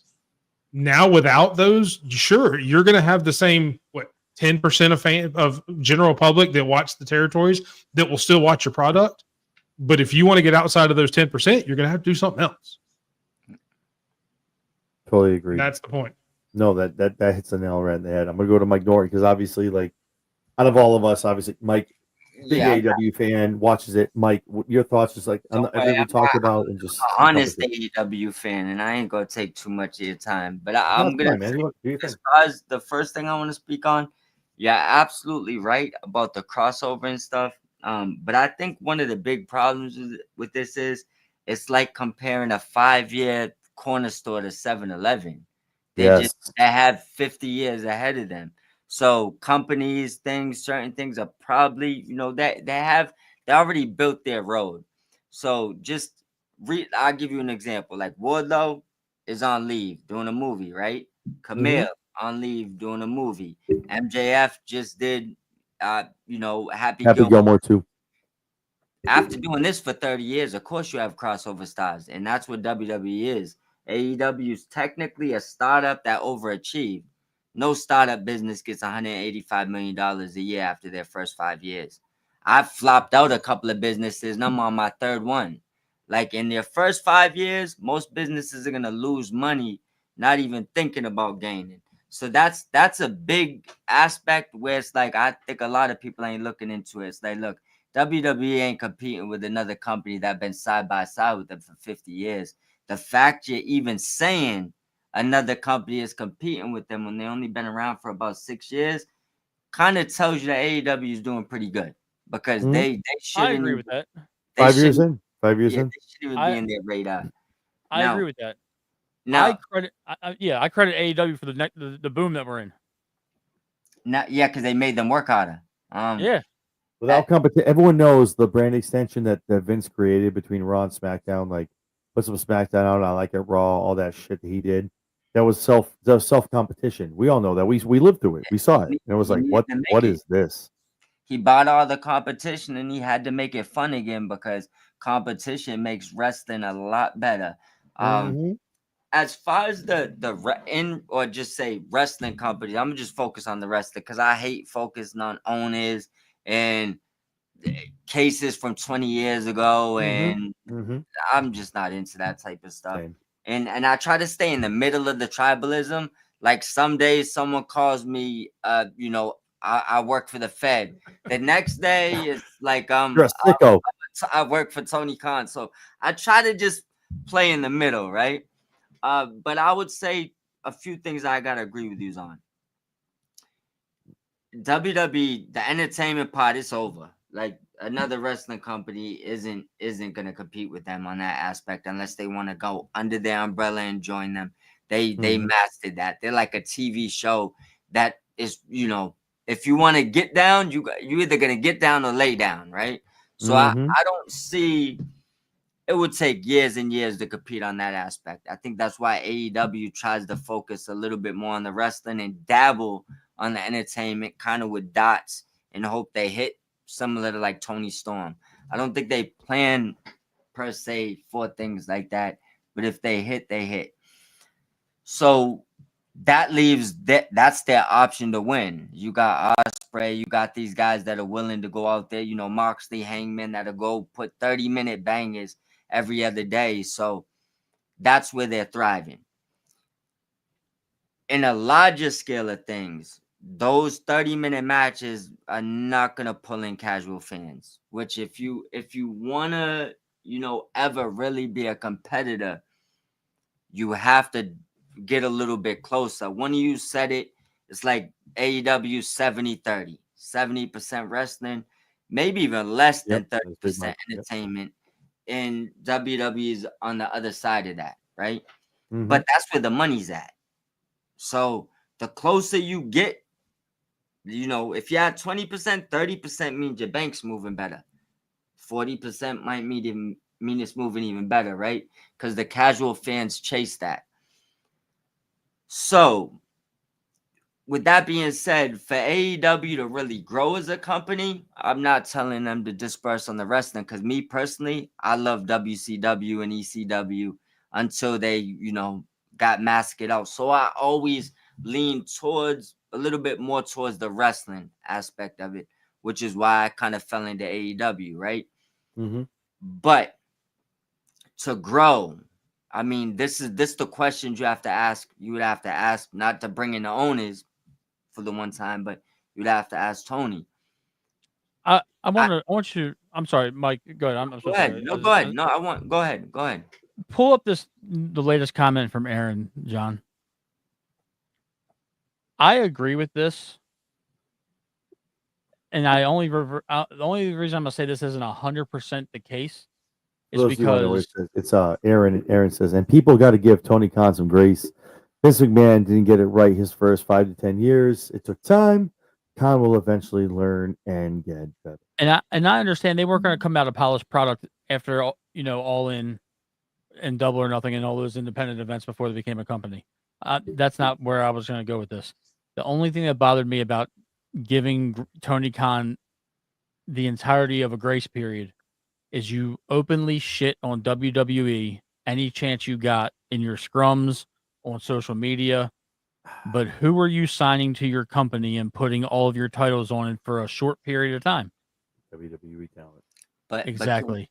But So because there was a point in time, Mike, I'm not trying to be argumentative. No, you're right. You can look back in the history of AEW. There was a point in time where every single champion on AEW and ROH at some point were a WWE product that were signed away after a release or after their contract run out. So you're doing all of that and you're openly shitting on the company that is feeding your roster. So like that's where I lost Khan. Now that Khan has essentially shut up on social media and is doing his thing behind closed doors more so, I'm respecting it more, and it's becoming a little bit more bearable. I gotta combat one thing you said, right? Because Cody's the one that started that, and they kissed his ass and gave him the title after. I hear you. That was a Vince call at the end of the Vince's reign. Title, never the heavyweight though, which I get though. Cody no, what I'm saying is Cody came out, broke the throne, his first thing, bashed Triple H for 2 years in every interview he could. His theme song now in WWE is literally against Triple H. Like it's so funny he's allowed to keep that. It's the same song. Right? Like, and then came back and said, "Look, how will you pay me? I'm gonna get my last name back, keep the same music, keep the same gimmick, and you're gonna give me a title." And they did it for him. So I mean, at the same time, I look at both of these companies have made some questionable choices. They have when it comes to the talent they put over. And one of the most questionable choices, I'm gonna go right back to it, is this past WrestleMania payoff. I'm still sitting here wondering what the hell 2.5 months later. So I mean, so WWE isn't free of criticism from me. Someone missing. So that's where I'm at with those guys. No, I agree. I agree with that. I mean, I'm not gonna I don't think everything is perfect in any company. Like I said, the way I look at it is, and it's not a lot of this is past stuff, which you was right when you said the disgruntled period of WWE had people looking for any wrestling they could find. no Mhm. matter what it Yeah. was. Right? Mhm. So AEW was like, a savior coming to be like, look, we got you over here. So, but the thing is this, right? The problem I have, and it's not like today I had a bad day with predictions. I loved it, right? The thing Same, that same. made me run from the WWE was I knew before there was a point where I just watched the 30-minute segments because they was funny and I could fast forward through the match because I knew who was gonna win. I didn't even need to watch it. Talk about 2-3 years of product where you could literally fast forward through the match and it got to a point where it was only entertainment. Yep. Right? You're absolutely right. I totally agree with you, Mike. And I'm not being combative about any of it because This is a family conversation. Yeah, Oh no, we're all yeah. no, we're all friendly, baby. Yeah. It's all good. It's You know, all good here, baby. I Roses. just feel like if Tony would have just been a boss and not a friend to a lot of these guys, you would Punk- have a lot better of a product and you would probably have a better locker room overall. Punk would still be Instead- there. Yeah. Punk and Cody would still be there. Cody would have never left. I would pay so much money when that book comes out from Cody Rhodes. I'm telling you right now. I want to know, man. I can't the wait. thing is, Cody should have never left because that was Cody's baby along with the Elite. I'm under the assumption that they had a huge falling out. Something happened amongst them four. When they talk about the founding fathers, and I'm like, yeah, it's like something Kenny happened and the there. Bucks. I'm like, yo, y'all are forgetting somebody. And you and here's the thing. CM Punk shit on WWE for a decade. They fired him on his wedding day. They fired him on his wedding day. So you treated the Punk situation so terribly that he showed up at Survivor Series in Chicago when you essentially had Chicago eating out the palm of your hand as an AEW company. That should have been like your home base of operations for your biggest shows. He's not here to make friends. He's here to make money. So they definitely The gave him thing is, those zeros. You soured Punk. You soured Punk so much that he went running back to Vince and Paul. Yeah, I would just say once you get the itch back, he wasn't gonna just retire after that. And TNA didn't have the money for him. There was only one place to go when that went sour. I understand that, but do you know how much you had to fuck up that whole situation? Mike, you know how much you had to mess up that situation, though? What'd you say? Mike, how much did they mess up that situation with Punk to where he willingly went back to WWE? This is what I'm saying. I want to see the book because I want to know what I've seen him wrestling. I need this. I want to know what happened, man. I want to get those two in a fucking room. Cody left and came back. Punk came back after he told Miz to suck a blood money covered dick or something like that. He's like, it wasn't Brandy. It wasn't what is Cody said? What has Cody said? It wasn't Brandy. It wasn't money. But that's all he can say. And I'm like, that clearly has something to do with creative or you and the company. Like, and then on top of that, you built up Jade Cargill for a whole year. And she went to WWE. And she goes to WWE. You that's couldn't why, even keep Jade Cargill in house. Mercedes is gonna break her title. That's what I'm saying. That's and that's fine.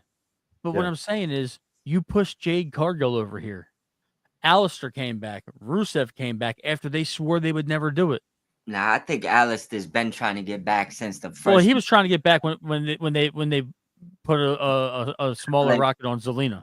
When Triple H got in charge, they definitely buried that group, bro. Like I'm not trying to like. Listen, this is why Buddy and Julia, though they were not hitting the way they were supposed to hit, like for like good 6 months. Dude. And then you know the jumping ship of even though they're still in NXT, the jumping ship of Starks and Page and Saints. Yeah, Spears. I'm fucking around. Sean Spears. All these veteran work hands that you had in your company that were good. They're all friends of Cody, though, for the record. They're all friends with. They're all Cody's friends. All Cody's friends. That's all. But the thing is, something had to have been going on in that company to where people that were getting more money to jump ship and work less dates chose to come back. All right, boys. And now Mariah May. Well, Swerve outed Triple H, and that's why he got the push he got, because he showed loyalty. When Triple H got in charge, he literally sent a text to every NXT superstar that he wanted them back. Yep. And none of them told the truth. and Swerve went and showed Tony Khan the text.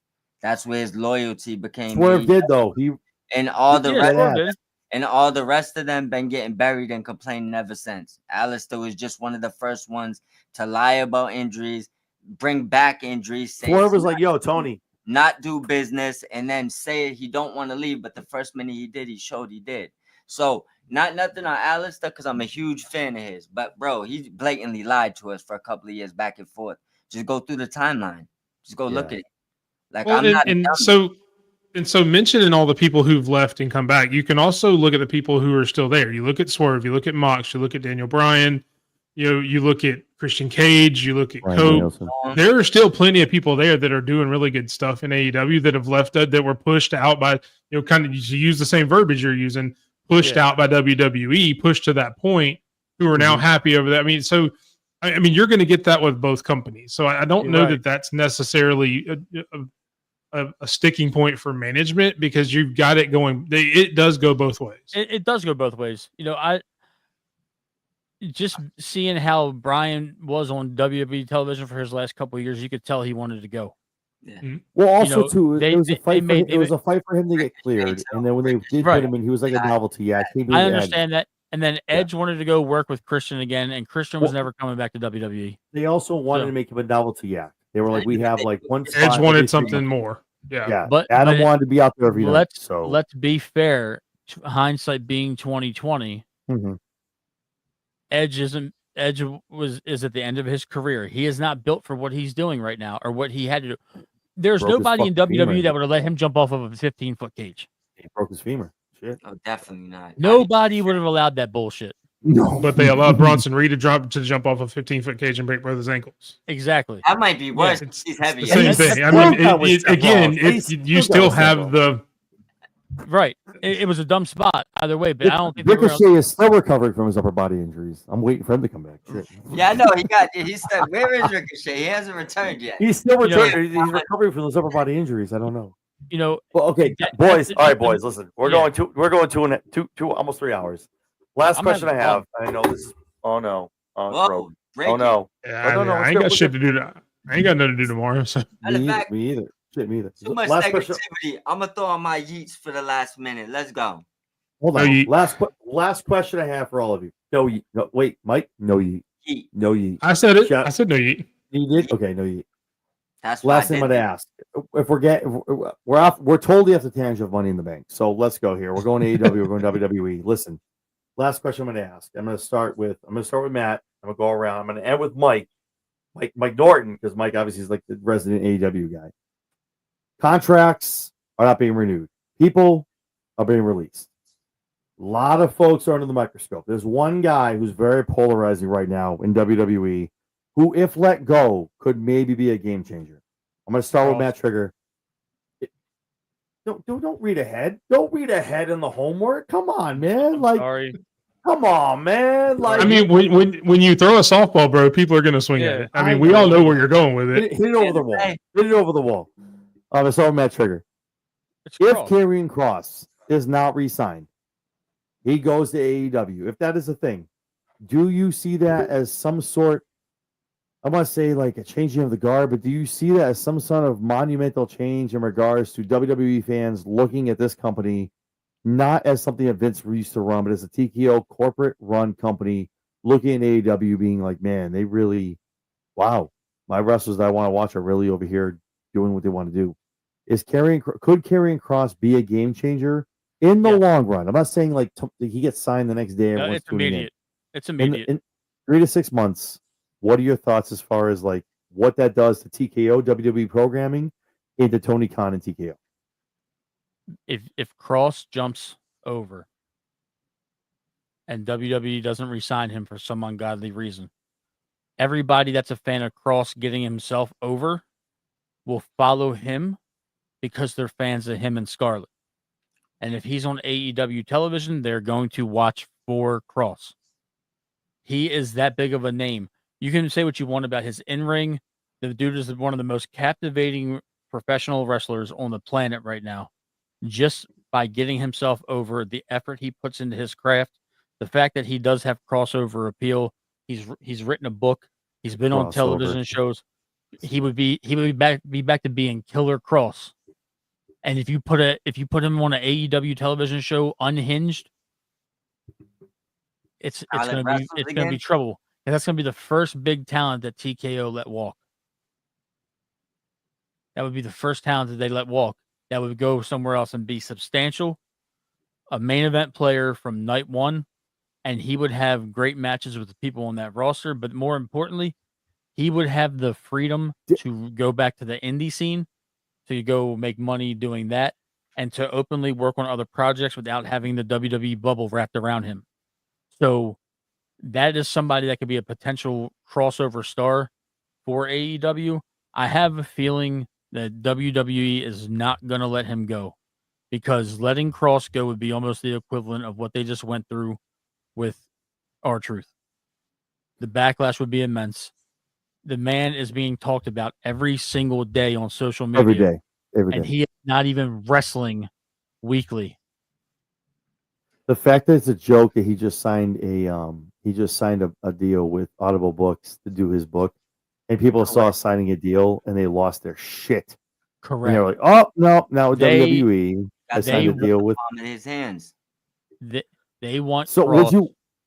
would you say, aside from starting the company, would you say if Karrion Kross were to be let go and move over to AEW, could it be, dare I say, the equivalent of a Cody Rhodes moving from AEW to WWE? Yes, because Cross is going to give them everything he's got. Everything.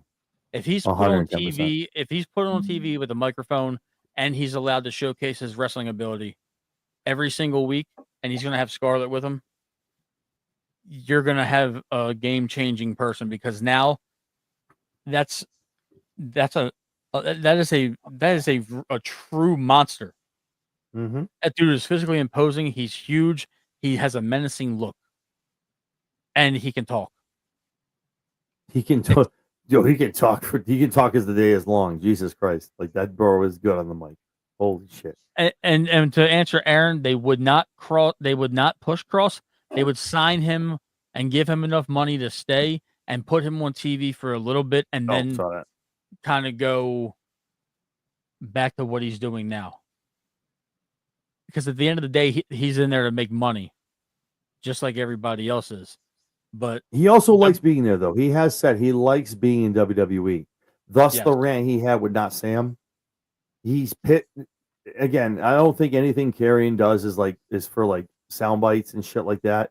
If you saw the interview he did with Not Sam, he's pissed about. He literally is said everything we all say on these podcasts and everything we talk about on a weekly basis. The Logan Pauls, these part-timers. He's like, I'm out here, and these motherfuckers have my spots. Like, why the hell am I not in these matches? Why am I out here? He I'm wasn't on the Mania card in Vegas. That's what I'm saying. That's what he was saying. Like, I'm a good soldier, and a good soldier. That's why they're bringing it back to Vegas, so they can fix that there. Don't get me. Oh, I didn't even. I'm started about Vegas, man. I don't even. Not to. I have a feeling that if TKO gets their way, Mania is going to switch between Vegas and Saudi for the next 10 years. Well, they're looking to do it every 10 years. Every 10 years they want to have Vegas. They want to have Vegas 3 out of every 10 years, 3 to 4 every out of 10 years. And then if you have Saudi in between those, another we'll major be city's lucky going to get it once a decade. We'll be lucky if every 4 cities in the United States get those. So, but yeah, Big Mike, I'll go to you, man. As far as Karrion, he signs with AEW, man. What's the fallout? What happens to WWE? Oh, this is gonna feel weird. And I don't want to talk about it. No, and so obviously I'm a Karrion Kross fan. Same shirt behind me. Same, I have his picture right there. I'm a huge Karrion Kross fan. That's borderline stalker. It's okay, Mike. It's okay.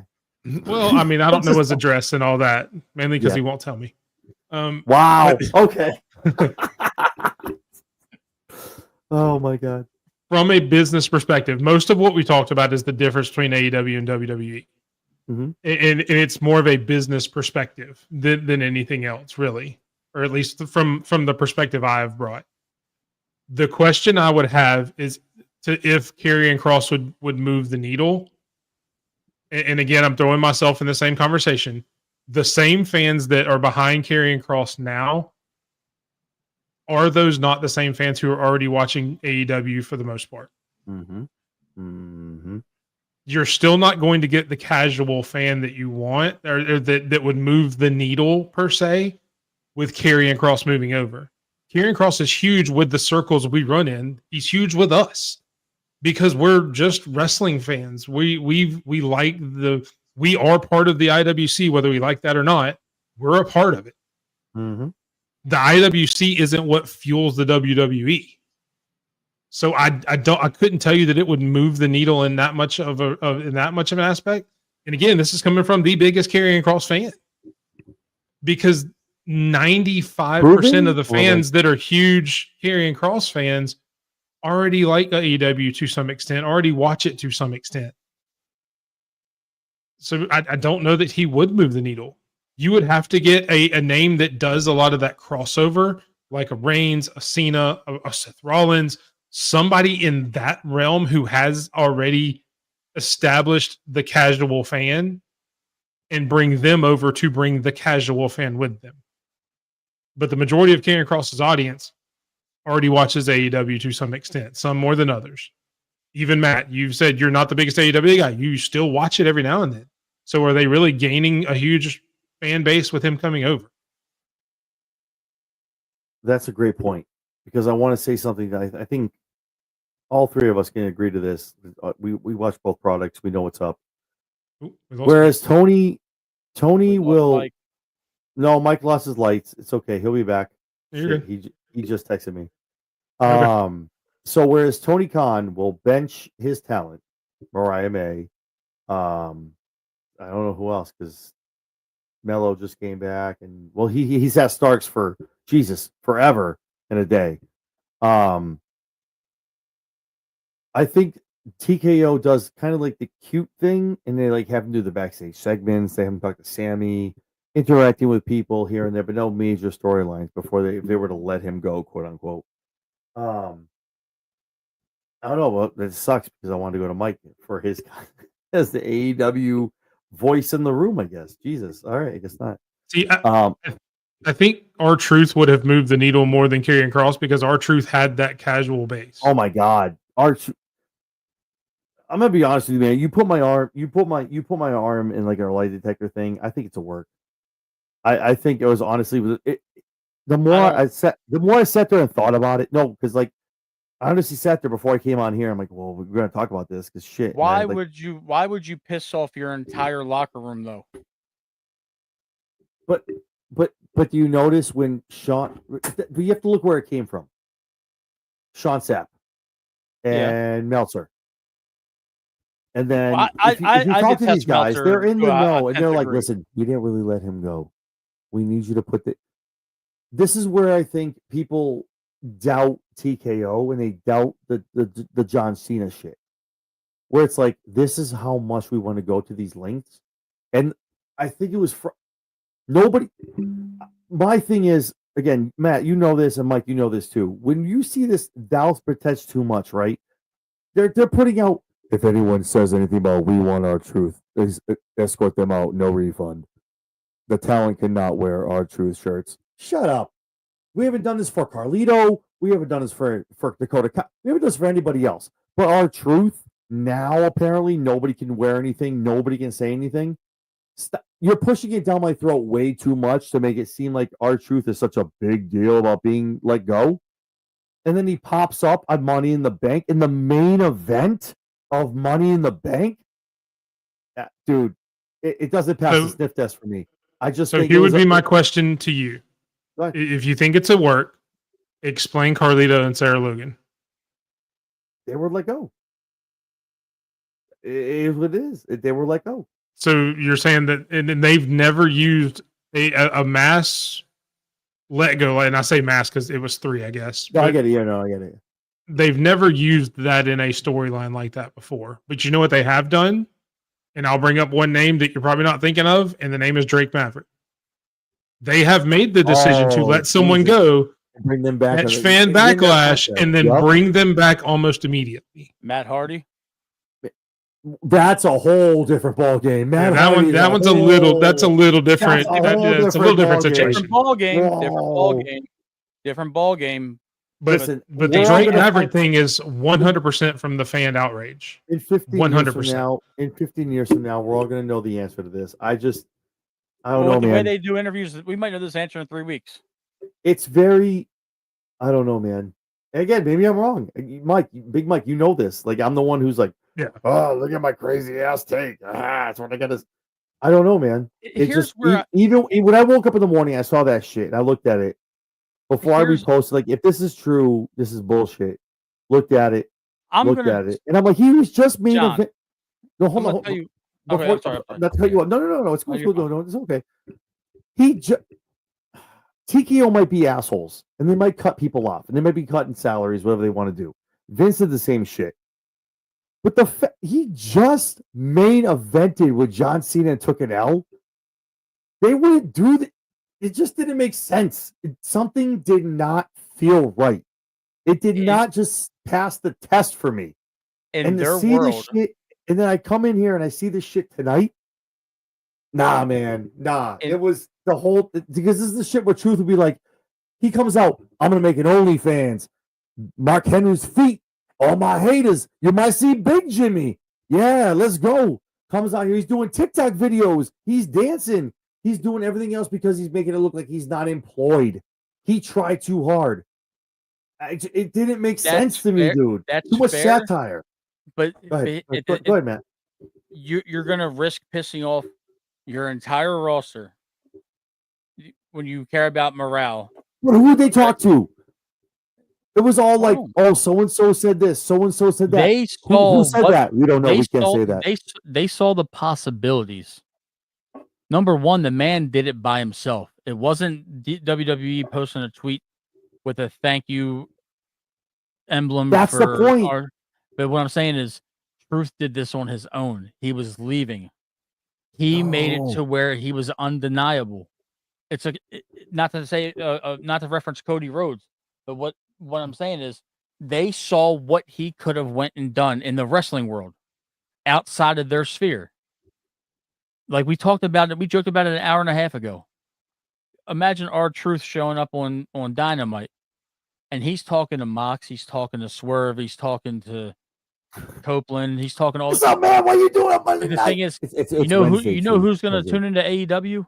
All the WWE fans that love R-Truth, that want to see what he's going to say and do on that TV show, even if it's just temporary. Then R-Truth is going to hit the indie circuit and elevate whatever company he decides to step into on a weekend and work for. And on top of that, he's marketable as a comedic act. So he can talk to anybody.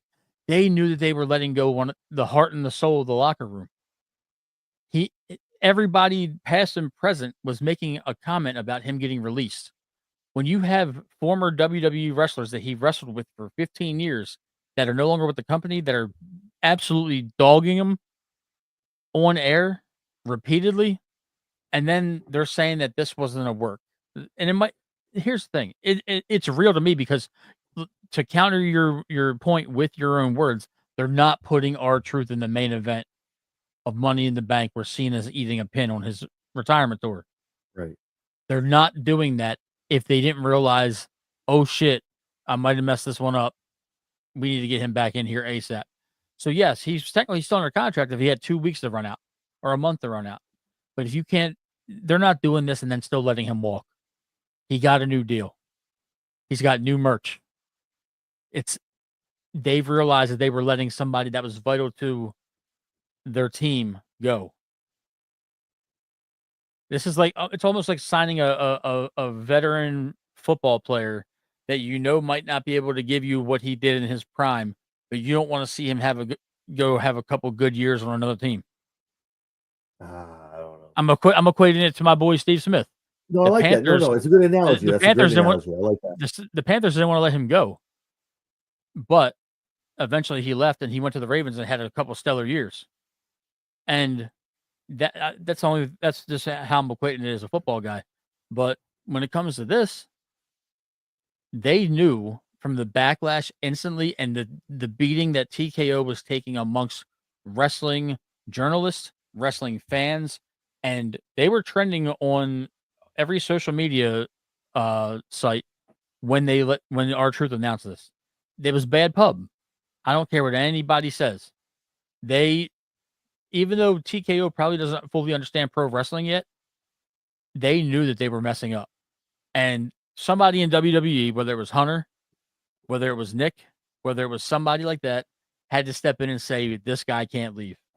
And I don't believe for a second that Hunter was saying R-Truth had to go, when Hunter, at the end of the day, is just in charge of creative. He doesn't have any skin in the game in terms of profitability for TKO. He's a company guy, but it's not like his father-in-law is the one paying people. Those days are over.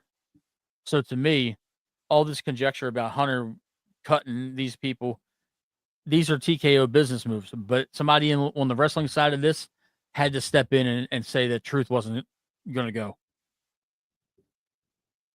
So to rebut what you said, Big Mike, I'm going to go to you in a second. So 3 things, and I'll be quick. So the first thing is, as far as Hunter making cuts.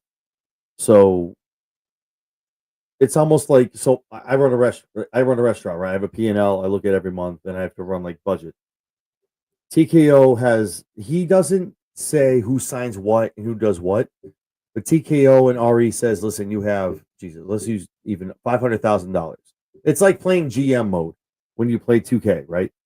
You have $500,000. And Hunter has to look and goes, well, I don't know. We got to get, this person might not be the person to cut. Go to a bottom of three, and then we get talk about it, and we let people go. The second thing is, we saw what happened. This goes back to Cody Rhodes. The actual pivot. When Dwayne came in, it's about me. I want to face Roman. And everyone's like, no, we want Cody. This is what we want. This is the outcry. This is what it is. Unfortunately, they released the other talent. Truth was not released. They threw the name out. The fact that Truth was the one who said that, which the other talents did as well. And the WWE would just let a soldier like this go in such a manner, regardless of TKO, in such a manner to go. You could have made like, oh, I'm going to retire if I can't beat John Cena. You could have made something up. They saw what they got from We Want Cody. They saw the social media presence. Again, you're talking about TKO, right? What they do, social media presence, things like that. Mike has entered the chat. Yeah, I had to get on my phone. I had a blackout over here in my neighborhood. And my Wi-Fi still ain't back on. Don't roll that over to Worcester, bro. Jesus, don't bring that over here. I'm all worried. Are you like blackout? I'm like, oh shit, it's coming to Worcester. God damn it. I live in the triangle, man. Yeah, the difference is if you black out, we all get off screen. We're all out here. Real quick, Mike, just to update you. We're talking about as far as if R-Truth was a work, if he was released, if it was a pivot, if TKO looked, they saw the backlash. Matt was just talking about as far as they let him go. They saw what was going on. And they were like, you got to come back. And they signed him back. What I was just saying is, I'm not trying to quote it, man. It's a controversy creates cash. People were so pissed off. And then you're like, oh, and the fact that Cena's addressing when the hell aside from Stephanie McMahon, way back when she talked about CM Punk, 3 years ago? When does the talent ever address when they're talking about chants from the crowd? This is the truth. This is the truth in front of you. You can't handle the truth. Yeah. No way would John Cena be able to have the couth or the pull to say that kind of shit and go in the back, and they're like, dude, you can't do that. You can't acknowledge. But yet, I'm looking at social media, but so John Cena can talk about art. This was it for me. This was it for me. John Cena can go and acknowledge the R-Truth chants, but there's signs in the back that went viral of if they chant, we want truth, please escort them and not refund them. The talent cannot wear R-Truth shirts. But John Cena can acknowledge the R-Truth chants? It's a work. Yeah. It's a work. Doesn't make sense. It doesn't pass the sniff test for me. You guys didn't check all the boxes. You fucked up. You were cute on social media, but you let John Cena acknowledge the horse in the room, the elephant in the room, which they never let happen. TKO anybody. You can't. They never talk about it. So at the end of the day, I don't think it was a pivot. It was a move. They got the social media presence. They got their 14.6 million trending of We Want Truth. I'm sorry, what was the We Want? What was the last time? Oh, We Want Cody. They capitalized on it. They knew what they wanted. They put him back in here for John Cena. It buys him Night of Champions, puts John Cena to SummerSlam. Whoever's going to win the king of the ring, buys them 2 more months, which they need. Goes into Boston for Saturday Night Main Event. Whoever he's going to face, it was all part of the plan. And at the end of the day, maybe I'm wrong and talking out of my asshole, and maybe Matt's right. And they were like, "Oh shit, sign back." Either way, whatever I'm saying, what Matt's saying, we'll never know. Probably 4 years from now, till someone comes on an interview with Chris Van Fleet or writes a Truth book. to say it in a rap song. He's gonna say it in a rap song. That's what I'm saying. So I'm not arguing with you, Matt. I'm not, because you're just as right as I. No, I'm saying, but you're just as right as I am. It could be. And I'm sorry, I can't do anything. Thank you for someone. I have to hold this microphone to the end of the show. Sorry, something You're fell good. down. I got you. Appreciate you. But Pause. maybe Matt's right. It was oh shit, we gotta bring you back. Or that's what I mean. I sat here and I looked at it all and I went, you can't put that stuff on social media. No shirts, no nothing. But John Cena addresses it on SmackDown, and then he shows up the next night. Nah, man. Nah, it's like saying Beetlejuice 3 times, bro. I can't. It doesn't make sense to me in the least. Why John they would have told John, don't acknowledge it, don't sell it, don't do anything. You just keep going. You keep doing your thing. You and Logan, you get in there, you get in, you get out. Don't do the truth. That's what did it for me. I was on Matt. I was in your corner. Well, I was like, yo, dude, they were like, they fucked up. But when he did the whole, you can't handle the truth. This is the truth. I'm the real champion. This is the future champion. No, you screwed up. Now you're literally calling truth to come out. And then when he interfered tonight, I went, yep, this. We all got worked. And they made their media off of it. They got their views. Obviously, TKO is monetized. Their YouTube is monetized. Their 35 million views on Truth. Like, dude, all the stuff of R-Truth with the Judgment Day and the nostalgia acts. Dude, they made all their money off of us, of everyone watching the nostalgia stuff and watching the clips. It makes total sense if TKO making the money, quote unquote. But again, maybe I'm wrong, and maybe they did pivot and they went, shit, Ron, we need you to come back here. I think it could be a little bit of both. So I talked. Big Mike you were able. You said your speech, right, Mike? I apologize. Yeah, no, I agreed with Matt. I don't think it was a work. And I'm glad you said that. So I was going to give another point before Mike gave his. So there's 2 points to what you're saying, John, that I would contest. One, there's no one to say that they didn't make that decision before SmackDown. You think he got cut last weekend? You've had an entire week. So if the decision was made on Thursday or Friday morning, hey, we've seen this for a week, we need to do something. Let's get with Ron's people and see if we can come up with something. And they do, and then they tell Cena, okay, you can do this now because we know he's coming back. This is the new plan. Yeah. So yes, you can address it. And 2, we've all been at jobs where somebody's in their last couple of weeks, and it doesn't matter what management's told them. They're just going to do their home. What are you going to do? I'm John Cena. I'm retiring. I'm your champion.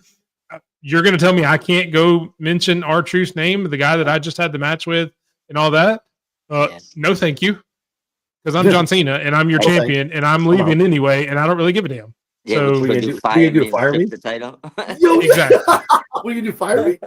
So those would be my points against what you said specifically, John. Okay. Is one, there's no timeline of when they made the decision. It could have been made any time up until SmackDown. And 2, we're acting like John Cena is not on his way out anyway, so he's going to say, "Sure, I can't talk about this." Oh, you want the truth? You can't handle the truth. Screw you. I'm in the middle. I think it started off with. Was he fired? Do you think he was let go? No, technically he was just letting you know he wasn't going to be renewed, so he was never really fired. But he was letting you know. He was letting you know that he's not coming back. I think he might have did that on as an asshole, knowing the backlash he was gonna receive, where they Mhm. might have said, "Hey, just play this out and be quiet for the next couple of months to your contract. It's fine." And he was like, "Yeah, actually, no. I'm just gonna go to the internet and tell them." We're not And doing I that. think that within 24 hours, they already called him and was like, "Yeah, you remember that we tried to we'll throw a little bit. We're not gonna go with maybe what you want, but we'll throw a little bit more on We top." found some money in the Yeah, in we the couch found cushion. something. Maybe or maybe we could come up with another shirt. And if you could recoup some of this money you're asking, I'd just give you the money off the shirt. So I do think there's a little bit of both in there. I think that after the first 24 hours, everything was a work. But I think when he announced it, it may not have been a work. I think he might have been being honest at that set of the circumstances. So I'm kind of like in the middle. Hopefully, we get the Truth book and he tells us one day. I'm more interested in that than the Cody book. I think I have an idea what the Cody book's gonna say. What do you I think it wanna. is, man? As something as AEW, what do you think it? What do you think it is? Like not so much from like Mike for the other Mike and Matt. What do you think it is? Like what do you think happened between him and Tony that he won't talk about? Obviously, they have NDAs. What do you think it was? It, man. I'll just give Was it you an my. EVP thing? Like he can't have a title, or what do you think? I'm gonna give you a guess. No Okay, sources, that's all I just want. Yeah, strict assumption. yeah. Um, I don't think this had anything to do with Kenny or Hangman at Mhm. all. I don't think it had anything to do with them. Yeah. Bingo. I think that the Young Bucks and I'm not picking sides here or saying who's right or wrong. I'm just gonna go at the tea leaves. They threw the jab that he was the last one signed and kind of threw it out there to let everybody know that Matt was actually the one that met Nick Khan. Excuse me, Tony Khan, and put together the AEW plan. And Cody was the last one to meet with them. See, Now, I think it was the Bucks. I thought the same thing. now, that is true. Cody is the Mhm. last one to sign his contract out of like the founding fathers, I would say. Yep.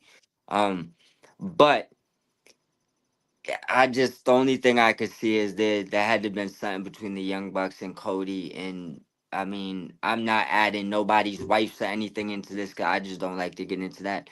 But Yeah, yeah, I'm just gonna say that they had a falling out, and Cody made his decision, which kind of kind of made other people make their decision. I do know they still talk and they all still communicate, but I just think that sometimes somebody feels like they outgrew the room. And I'm not saying that it was the Young Bucks feeling like they outgrew Cody, or feeling like he outgrew them. I'm not gonna speculate there, but I do believe that the problem has to do with him and one of them too. and that's why I thought it was something to do with the Bucks or somebody because the way and Cody's a class act, man. We all can agree with this. I think they might even be over it now. He Tell you gets the that from truth.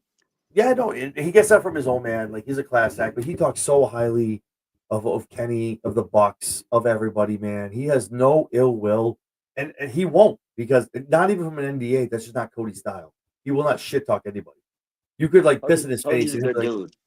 "Yeah, I know he. That's what it is." And he's like, "Yeah, it is what it is, man. I get that." But At the same time, they can all be good dudes and just had a falling out. But I yeah, just think I it's agree with you, somewhere Mike. along. I agree. Sometimes, yeah. yeah, I think it's something to do. Somebody somewhere went. I think it was, and not even like maliciously. I think Cody went. I You know think what? Cody. My work is done here. I don't think it You was guys that. got I this. I don't think it was that. I think he realized that it wasn't going to be what his vision was. Yep. You know, he came from WWE. He had the WWE way Wrestler ingrained hates into him. wrestlers, and You Tony know, Khan was like, "Let's go here." so if when everything was being built, and then they started to establish themselves, Omega kind of ventured off into the video game aspect of it, and he was hurt and he was off TV and he had the diverticulitis and all that stuff. So yeah, I think Omega kind of saw himself out of a lot of the political shit.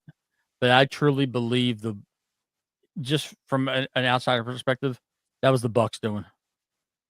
The Bucks probably got in Tony's ear about some things, and Cody wasn't feeling it. But I also believe that Cody was never. I think he was so pissed off about being Stardust and then getting cut that I think that he probably just set out to prove them wrong. And like he says, That's a big part of it. yeah, Big like he part. says in a lot of his promos, become undeniable, and he became undeniable. Undesirable to Let me- undeniable. Right. Look. Who's one of his best mates? Look at Matt Cardona, and if you don't realize he's following Cody's story right now, Oh my God. To the Yes. T, bro. To Look the at it. T. When Cardona smart comes back man. to Cardona's going to come back to WWE as Cardona. Yeah. And Oh, he no, is my God. Yeah, Zack Ryder's dead, bro. and- There's yeah, no way. and There's he no is fucking going- way. Future So champ. he's even said that. He said that. Yeah, yeah. Future no, champ. Yeah, dude. There's something that went incredibly amiss to where you go from starting a company with funding to the point that you're back in the place that deemed you undesirable. And I understand that he might be a WWE guy till the end, and that his father was there and he was beloved, and I get the whole family aspect of it. Yeah. But you literally got released. You've reinvented yourself. You made Bullet Club relevant in the United States for a short period of time. You went to New Japan. You went and did the Indies. You started your own company. You ran one of the most successful independent wrestling pay-per-views in the history of this I think business. it is the most successful. The most successful It is. non-WWE pay-per-view in the history. Thank you, Dave. Thank you, Dave Metzler. You can't do it. Watch me. Right. Let's go, baby. So- Let's go. Thank you, so- Metzler. I think something nefarious went down that literally dropped Cody back at the doorstep of Vince McMahon. Yeah. Because what Vince embarrassed him and gave him a shit gimmick and the face paint and the Yeah. bodysuit, try to get turn him into his brother, Oh, and it's like Him, John's I- falling apart. we'll telling never you, know. it's wild. I don't know Well- what's going on. We'll never know what happened because of Cody being that type of guy. But Here we go. yeah, he wanted to make a alternate, not an alternate. He wanted to make a competition to WWE, and the others obviously didn't have any interest in that because they'd never been through the WWE machine. Right. Some of them I don't think just genuinely don't know what it is. It's like, so some of them I think wanted to compete and just sometimes you bite into that apple and you don't know. Relax, Mike. Relax, Mike. Jesus Christ. And on top of Right. that, I think another thing that people miss is I think Hangman got caught in the middle of that. Hangman wanted to be loyal, but I think Hangman knows more than anybody else on this planet.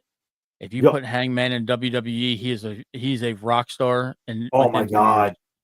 That's they should. that's just where I'm at with that. Hangman's they a could've- rock star anyway. I wish it could have catapulted off that. Again, I know he I'm went on talking about a Twitter, rock star with the machine behind it. Oh yeah. No, with rock- WWE. Yeah. but That I WWE wish machine. I wish they had capitalized in AEW when he went off on Punk, off script, and that whole shit. They should have just put the rocket and been like, let's go on that. He should have walked through the curtain, and Tony was like, Yeah. I "Fuck, think you fucked up, but damn, you know what? listen, Shit, let's go. That's awesome. That's gold. Let's go with that shit." Between just a quick thing, I think Yeah. that right there was a big telling on a lot of the things that was going around or going on at that time. Because if you Yeah. look, right, Yeah, I think Tony, huge fan of CM Punk. I see why. We all probably have Right, a we all big are, yeah. idea why he's a fan of CM Punk, Mhm. or was. But or if you're so you see, he was on full de-escalation mode, right? And Hangman literally looked like he got put in the corner for holding down the Young Bucks. So at that point, it looked like Tony was kind of stuck in the middle. And then I think, until Punk was out that company, Hangman's the one that suffered. He's really the one that suffered throughout that. Ooh. He is. He is. Last time- And we've Definitely all so. seen, and I guess this will kind of sum up, kind of my thought on it, especially with Cody, the Young Bucks, and that whole situation. I guarantee you, all four of us know someone who we're really, really, really good friends with. But if they had ever asked us to go into business together, we'd be like, "Ooh, I don't know if I want to work with you." Yeah, no, I'm good. I'm good. Yeah, we linked together as a friend, Yeah. but there is no way we could work together because we would kill each other. Yep. Yeah. I think maybe this is a situation where they had good friends. They just didn't see that part until it was too late. That Yeah. hey, maybe we shouldn't all be in business together. Or they were in a place in their career where they looked past that and they said, well, we're going to do this because we're all best friends. We're all coming from sort of the same position, not looking at the fact that we have different mindsets are in game. And as four friends, be like, we should have never done this. Yep. And that's Looking completely back- possible because Looking back, I know you're like, I have friends. Yeah, this Cody- isn't it. Cody might Because I know I have to friends save that I their say that friendship. about. Yeah, I mean, I've got friends that I'm like, there's no way I would go into business with you, and I guarantee you, I have friends that look at me and say the same thing. Yep. At the end of the day, So- Cody is doing in WWE what he wanted to do in AEW, Yeah. and he's doing it without Yeah. the responsibility of being the EVP. He But just you know what though? I will he give put it. Cody. Go ahead, Mike. Go I ahead. was gonna say he did I think one of the worst decisions Cody ever made in AEW, and out his mouth, this is his own doing. And I think it inevitably led to a plethora of different problems. And not saying that he did this on purpose or they was even his fault, but when he decided to go out there on a limb and say he'll never be champion, Yep, that was it. Yeah, I that was agree. it. That was it. That was that it. was the moment. He looks Like, back and he was like, I probably should have done this, but I don't want to be that like, guy. but Yup. see, but then in hindsight, did he say that because he knew he was gonna snake them at the end and go back anyways?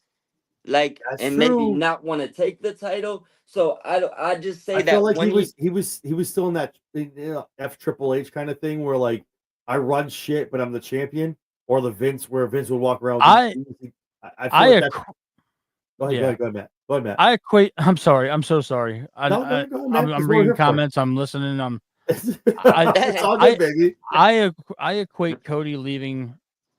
I equate Cody getting released from WWE like Rumspringa for the Amish. You know, where that's not a bad where- analogy. where It's they not bad. where he Jesus, where he was the product of one company for a decade and a Yeah. half. He got to go spread his wings. He got to go feel a little bit of something warm and comforting on the other end of the spectrum. And then when he realized shit wasn't as sweet as it was gonna be, he was always gonna go back. So to me, that was just he a said good it was the analogy. easiest decision he's ever made. Yeah, After I mean, he said it was a hard decision, but Yeah. still, think about this. Think about this. The All In, the Double or Nothing pay-per-views that he did, then the AEW formation. He became an important figure in wrestling. He built his entire brand in his own image and likeness and what he wanted from top to bottom. Everything from hair to gear to Yeah. music to persona. The And neck tattoo. WWE, the tattoo, WWE took him back and let him keep everything. yeah, They self-made. let him keep everything. So not only did he give them competition, he forced them into another wrestling boom, but now he's benefiting on it from the side that used to be the enemy. Yeah, When his music hit at WrestleMania and he rose out of the stage, he could have never did anything else in WWE, and that would have been his defining moment of his career. And then they put the strap on him for almost 400 days. He beat Roman Reigns. No matter what he could have possibly done in AEW, they would have never been able to top that. but it's not by the time. Yeah, probably not in his lifetime. It's gonna take a while.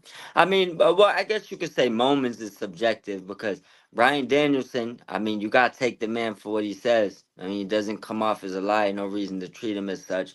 He said his best favorite match of his career has been in AEW. So, I mean, I guess it comes down to what you personally want to do. He was the WWE's version of always the bridesmaid, never the bride.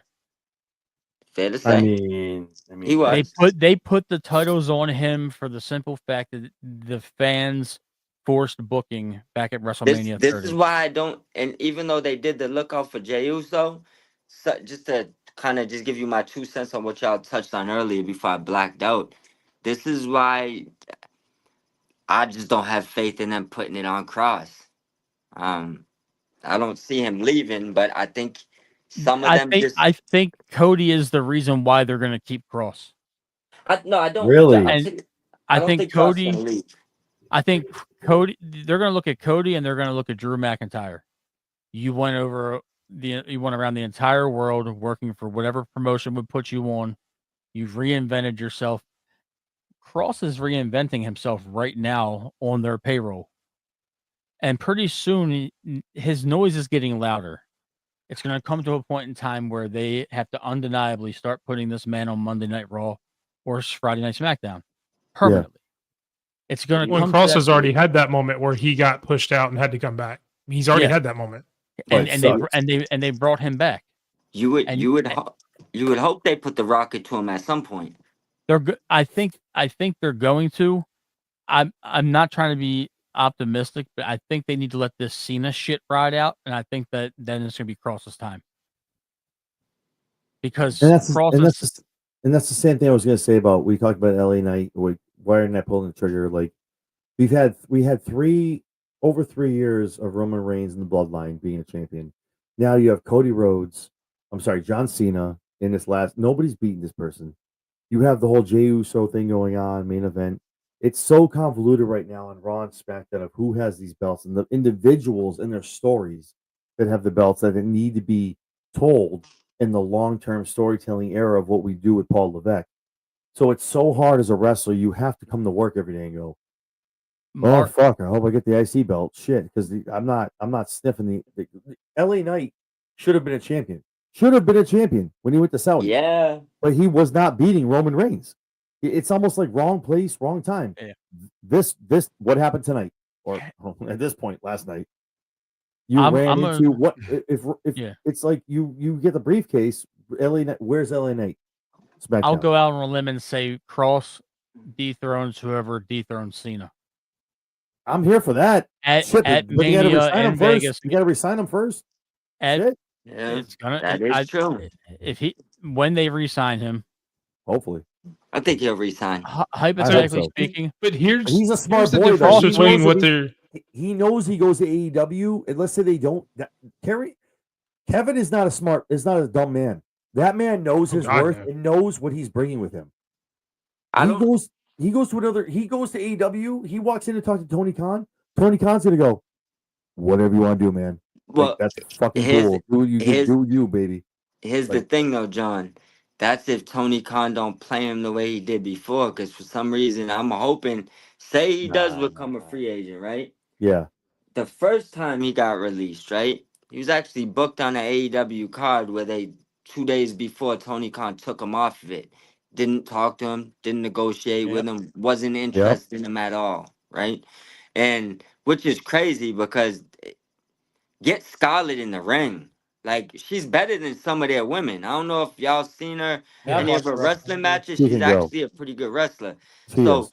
You have them as a duo. They both can wrestle. They both have badass looks. I mean, so I don't believe he'll leave. But just let's say he does. Hopefully, Tony puts on some better glasses this time when he poses them or has a chance to talk to him. Because last time, he completely turned down the interview, if my recollection is correct. Before he came back to SmackDown, with Triple Never H. even met with him and just took him off the card. He had him booked for a card. It might have been the Ring of Honor card. Bought the company, decided to take him off the card. It was the only one he took off the card.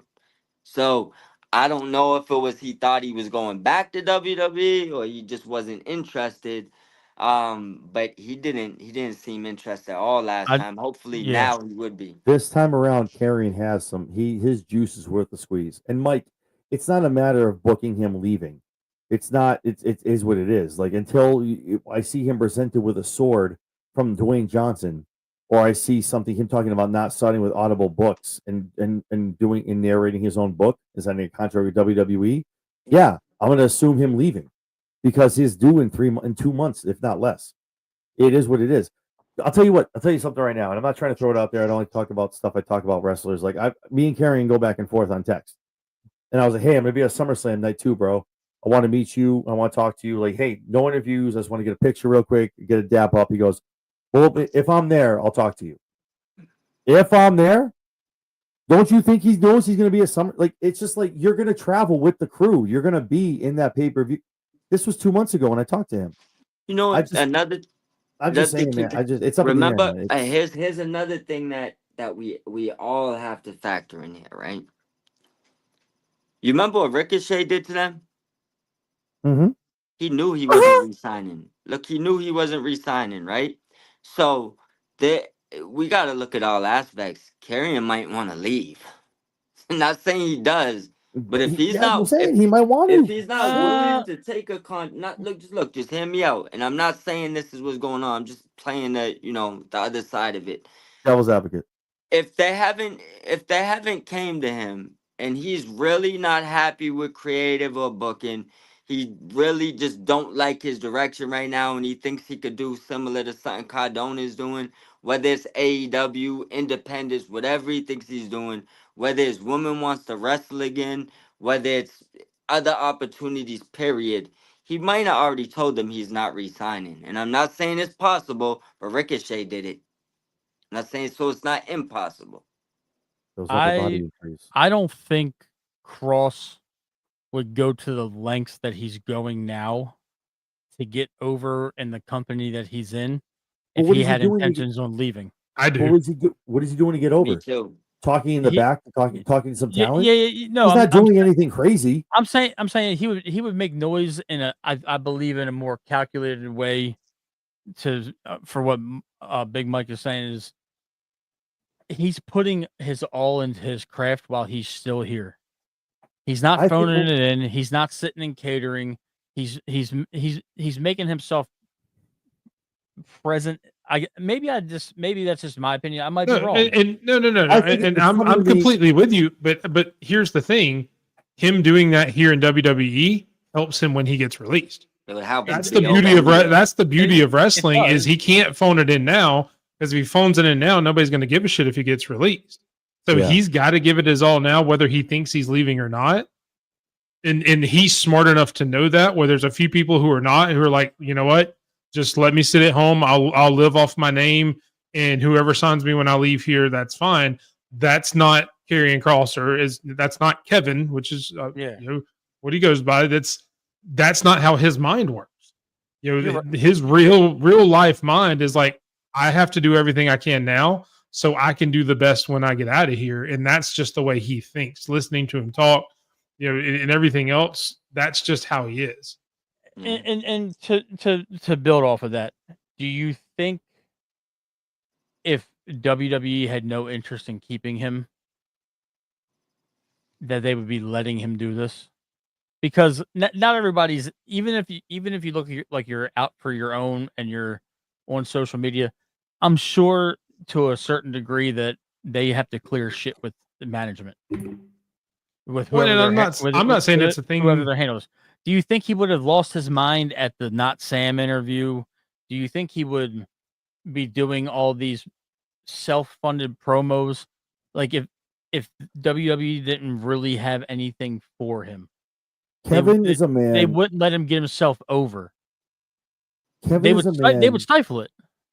Yeah, I could see that. They might not be able to stop it. I agree that, but they are stifling it because they don't put for people in the U.S. They don't see his entrance. But to Matt's point, he's on main event. He's not on actual shows as far as wrestling. I'm not on pay-per-views. And when he puts something out as far as dressing a contract signing, he goes, "Just so you guys know, I did sign a contract. Oh well, it was with Audible to do my book." But that's also a very good marketing tool on his part to get everybody to say. Agreed. Because everybody's going to look at that and say, "Oh shit, Karrion Kross signed something." That's just a good marketing ploy on his part. Or is it him? And to Matt's point, the thing where he went off on Not Sam's a WWE product. Yeah, that's why Matt. They're not putting that out there if they don't want it to. It's not like he's going on Chris Van Vliet or he's going on Ariel Helwani or any of these other podcasts. It's not saying. Right? He literally on the Raw report. Punk's Helwani interview was awesome. That was one where you're like, "Oh shit!" Punk and Cross are on two different wavelengths, though. Well, no, but here's what scares me when you guys mention LA Knight. Here's what scares me when you mentioned LA Knight with that. When you guys were talking about that and you were talking about he should have won a championship and didn't, he was still on TV every week. He was still going for mid-card feuds. He was still going for mid-card belts. Mm-hmm. Karrion Kross is nowhere to be found unless you watch main event. Yeah. It can go either way, and we're really never gonna know. But I'm just stuck on this belief that once they get this convoluted Cena run out, and they can do a draft and truly realign these rosters, I think that's where we're gonna see. I think Cross's time is coming around. I just hope you're right. I hope I am too. Same, dude. I just think that he's got to ride out this bullshit that they're doing right now. They got to let the stench of this Mania season get past them. They got to get past SummerSlam. And I think SummerSlam 1, they can start factoring him into plans. And I think they really need the WWE draft to kind of staunchly put him on one show or the other. And I know we were doing, not to cut you off, I'm sorry. You're fine. I know No, we you're were fine. doing, we've been almost 3, I think we're at 3 we've and been a half on hours. longer Yeah, than I'm the pay-per-view was falling on. That's I'm right, ready to baby. fall And more asleep right entertaining, now. motherfuckers. Somebody asked Triple H in the scrum if the Truth thing was a work. He replied, "You enjoyed the show, right? Oh. It's all a part of the show." And then his son came out and said it wasn't. It was no. His son came out and said it was. That's what I'm reading, and it was like Whose Triple son? H was Ron Killing's son said it wasn't a work. Oh. That he was legitimately gone. No, his son said stop the cap, meaning you're lying. Yeah, that's To and then he Triple H, said- which is saying it wasn't part of the show. correct. And then apparently, according to R-Truth, is back with WWE in the And past he said 72 congratulations hours, on the new deal. and he'll be going through by the name of Ron Killings moving forward, which is his initial name, which is obviously his real name. And that came in through 72. But again, He we held out just for the name change. no, for real though. I'm here for some Ron Killings, baby. He was like, okay, I'm guys. coming. He was like, I'm coming in. Like I'm coming in with my own name, and you ain't owning it. Yeah, I don't. And they can't because he's already got RonKillings.com and official RonKillings.com. No, that's exactly. And I follow his TikTok. He's on that shit too. Shit, let's go. Which you can go to and still buy his merch and his music on official RonKillings.com. I've been Country touting that all week.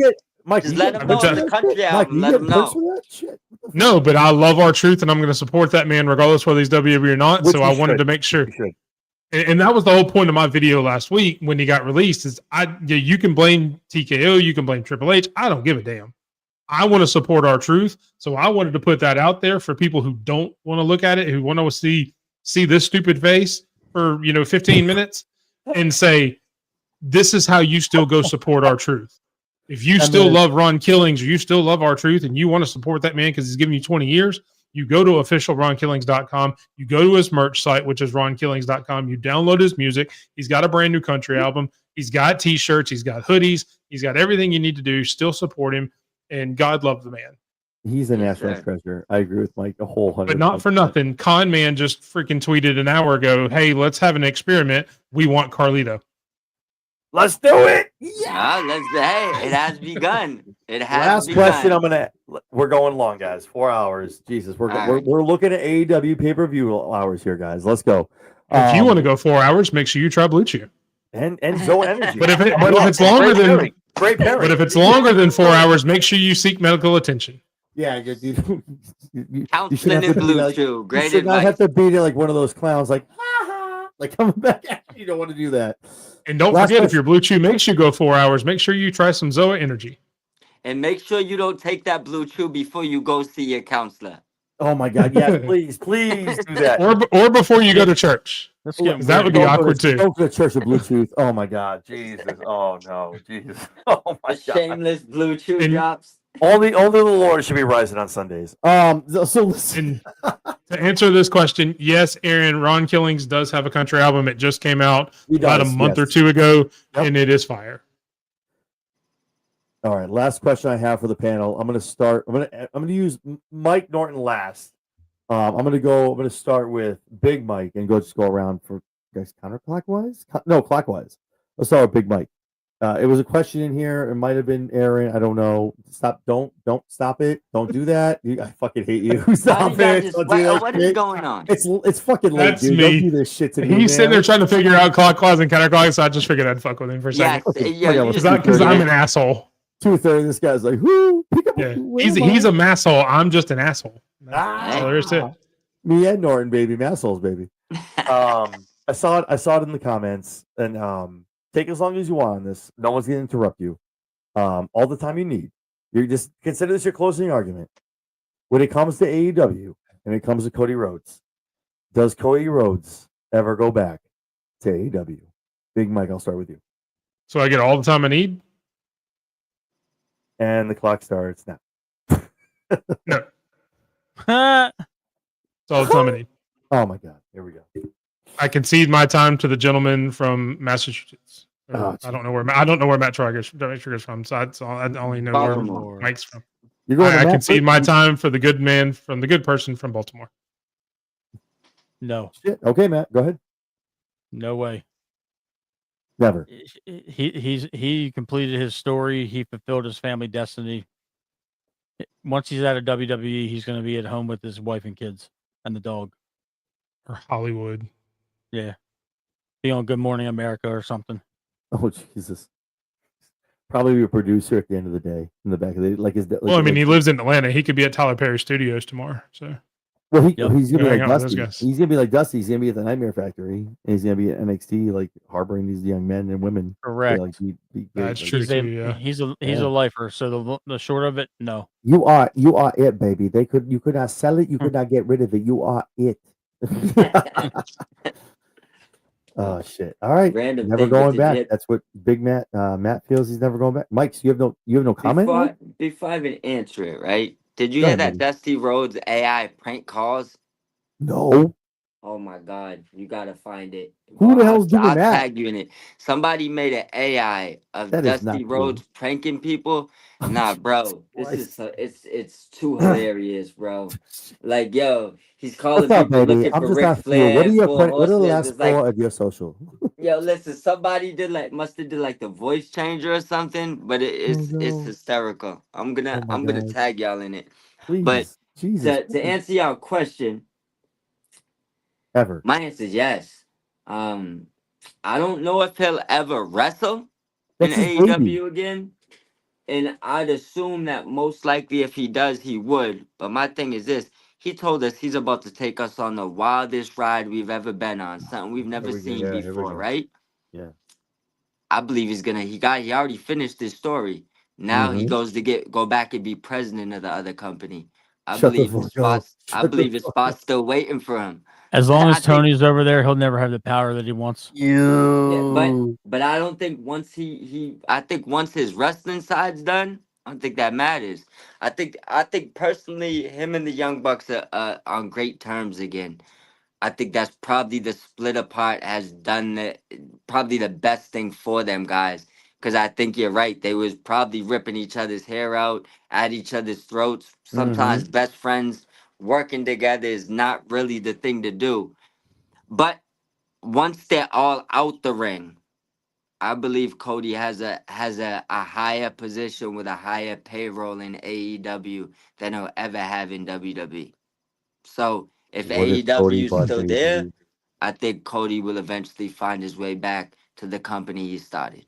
That's Or his helped start. baby. That's his baby. I think- Without Cody, I there's think the only nothing. way you see Cody Rhodes anything anywhere near AEW one more time is if the doomsday scenario happens and Tony Khan says, I have a huge announcement this Wednesday Oh, God.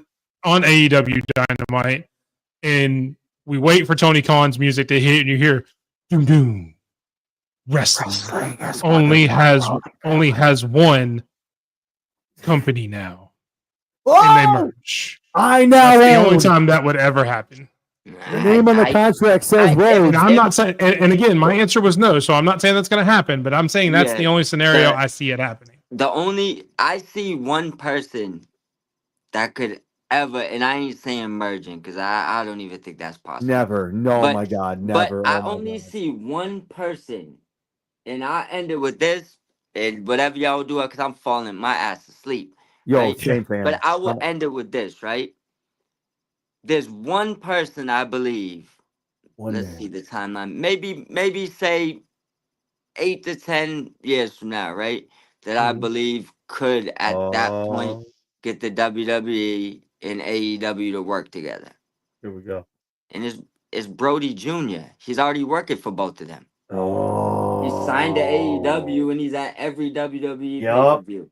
Yeah, He already worked for both companies. they owe it to He him, man, already- because he came from and- WWE. And it's authentic and genuine. It's not I worked for you and he grew up with both companies. He's not faking anything. So I think when Are that you kid ready? hits around 20-something years old and he has his AEW contract and he's on TV, WWE, I don't think will tell him no. I think they'll make it work. I think that's the only one that could ask that. I don't think Cody has that power. I don't No think way. I don't think he ever does it. I He's just gonna have- go. He's gonna go run the Nightmare Factory, and he's gonna be a feeder for NXT the way that Booker T is. I just have. Could you 6 words imagine for it. though? But the Nightmare Factory still feeds AEW. They do. When he, It is. I mean, they do. It's a fact. Yeah, they do. I mean, I think most wrestling schools like that feed anywhere that will take a they lot of their feed people. whoever- Yeah. Whether for yeah. sure. I just have But 6 could words you for imagine Tony Khan coming out and saying, "I've got a huge announcement," and he comes out with even if he's out standing there, he's got his little microphone. Oh my Hey guys, I just wanted to see, are you guys ready for this for my big announcement? And you hear the cheers, and all of a sudden you hear from the back, and he says, "No." I said, "Are you ready?" And then Oh. Triple H No. comes out, and they're standing next to No. each other. Please, The world no. would Please. explode. It's the Bischoff The internet- McMahon hug on Raw. It's the I do Bischoff want a McMahon hug. forbidden Like, door with both companies, but I don't want them to be friendlies. Like not the two. No, like it's cool if the wrestlers are friends. I just got. Yeah. I just got 6 words for you. Are you ready to double down? But you know Oh what my though? god. You know what though? That's what it said. Y'all fantasy book stuff. I know so online fantasy book. Your best WWE versus AEW pay-per-view. That's Oh, what we're I gonna would- get there. We're gonna build show. That's We're what gonna I build would- shows to that shit. Let's go, baby. I mean, I'm assuming Seth and Ospreay is definitely got to be one of them. I am the feeling, bruv. I'm here. I am the feeling. I fucking love me some Will Ospreay, baby. All right, man. We've been going almost 4 hours, guys. Money in the Bank was amazing. We had a great talk about WWE and AEW, man. As always, the 4 of us, whenever we get together, it's always a pleasure. At last, before we all get out of here, for the almost 200 people that are in here, I'm going to start with Matt Trigger. Matt, where can we find you on the socials? You can find me on X at mtrigwbp, on YouTube for football. We Bleed Purple podcast with Daniel Wilcox and myself covering the Ravens, and Foul Ball Talk podcast on our YouTube channel with myself and Tim Malarkey covering the Baltimore Orioles. And on Instagram, you can just type in my name, mtrig89. I'm a little bit active on there, but mostly Facebook and X. Thank you guys for having me. It's been a fun 3 hours and 43 minutes. I love the dialogue. We talked about Money in the Bank for 17 minutes, and we've been talking about what if scenarios for 3 hours and 20 minutes. So we're a lot like WWE. We had 30% of the wrestling talk, Yeah. and the rest is just everything else. We were we're all- 30-70 tonight, boys. We're We're on also pace. we're also We're on the going right pace. we're also going AEW pay-per-view. Like we're also going Fighter Fest over here. We're very close. I'll go over to my boy Mike. Which one? Which one? Oh, Big Mike over here from the run in. Where can everyone find you on the socials, my man?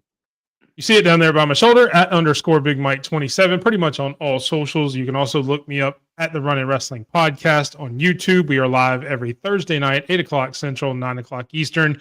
And then something new that I don't really talk about because I haven't really done it. You can also catch me on Spedrock's Twitch account, SP3DROCK, where we are going to start doing some video games, WWE 2K25. Started this morning before Worlds Collide. I'll also be doing it probably a little bit tomorrow, playing My Rise and playing GM mode on Spedrock on Twitch, trying to get those Twitch numbers up. So make sure you go follow him, SP3DROCK. Hey, definitely go follow them. and last but not least, my boy who's here at almost 4 in the morning, Mike Dorian. Baby, where can everyone find you on the socials, my man? Man, right below at Mob Squad 508 on all socials. Same thing with the YouTube. We've been through a blackout, 3 hours and 44 minutes. Don't We're bring that to getting Worcester, close bro. to that Fighter Fest, 4 hours and 8 minutes. Hopefully we don't make it. But it's been a good show, fellas. Pleasure as always. All three of you guys, man. I appreciate you guys sitting here talking about all this for almost 4 hours, man. I appreciate all of it. Obviously, I'm John Anthony. You can find me Mondays, Wednesdays. I'm pretty sure Spedrock or Mike said it. Pretty much every day of the week, I'm doing something, especially on Wednesdays, weekend wrestling over on bodyslam.net. We got truth. Truth is back, guys. Whether it's a work or not, our truth is back as we found the main event of Money in the Bank. Definitely tune in on SmackDown on Friday night to see what happens. So, but anything for any shows we have coming up, like, comment, subscribe. If there's anything, the 200 people here, if you're watching me right now, do me a favor before you get out of here, hit the thumbs up, guys. It helps me, helps Mike, helps Matt, helps the other Mike. Let's YouTube know these guys are awesome. We love the content. So a thumbs up is the least you can do. Don't want to jump into a relationship, kind of want to feel it out. Give us a thumbs up, and maybe next time we'll get a subscribe from you. We'll see what happens. But yeah, man, I'm tired. I know Mike's tired. I know everybody's tired. So it was a great night for wrestling. We had Hog, we had WWE. Worlds Collide, the whole nine, man. GCW was out there too. So, with that being said, man, for Matt Trigger, obviously Mike Dorton, Big Mike, I'm John Anthony. Me and Big Mike will catch you this upcoming Monday on the Raw Rundown. You guys have an amazing night. Enjoy your weekend. We'll see you soon.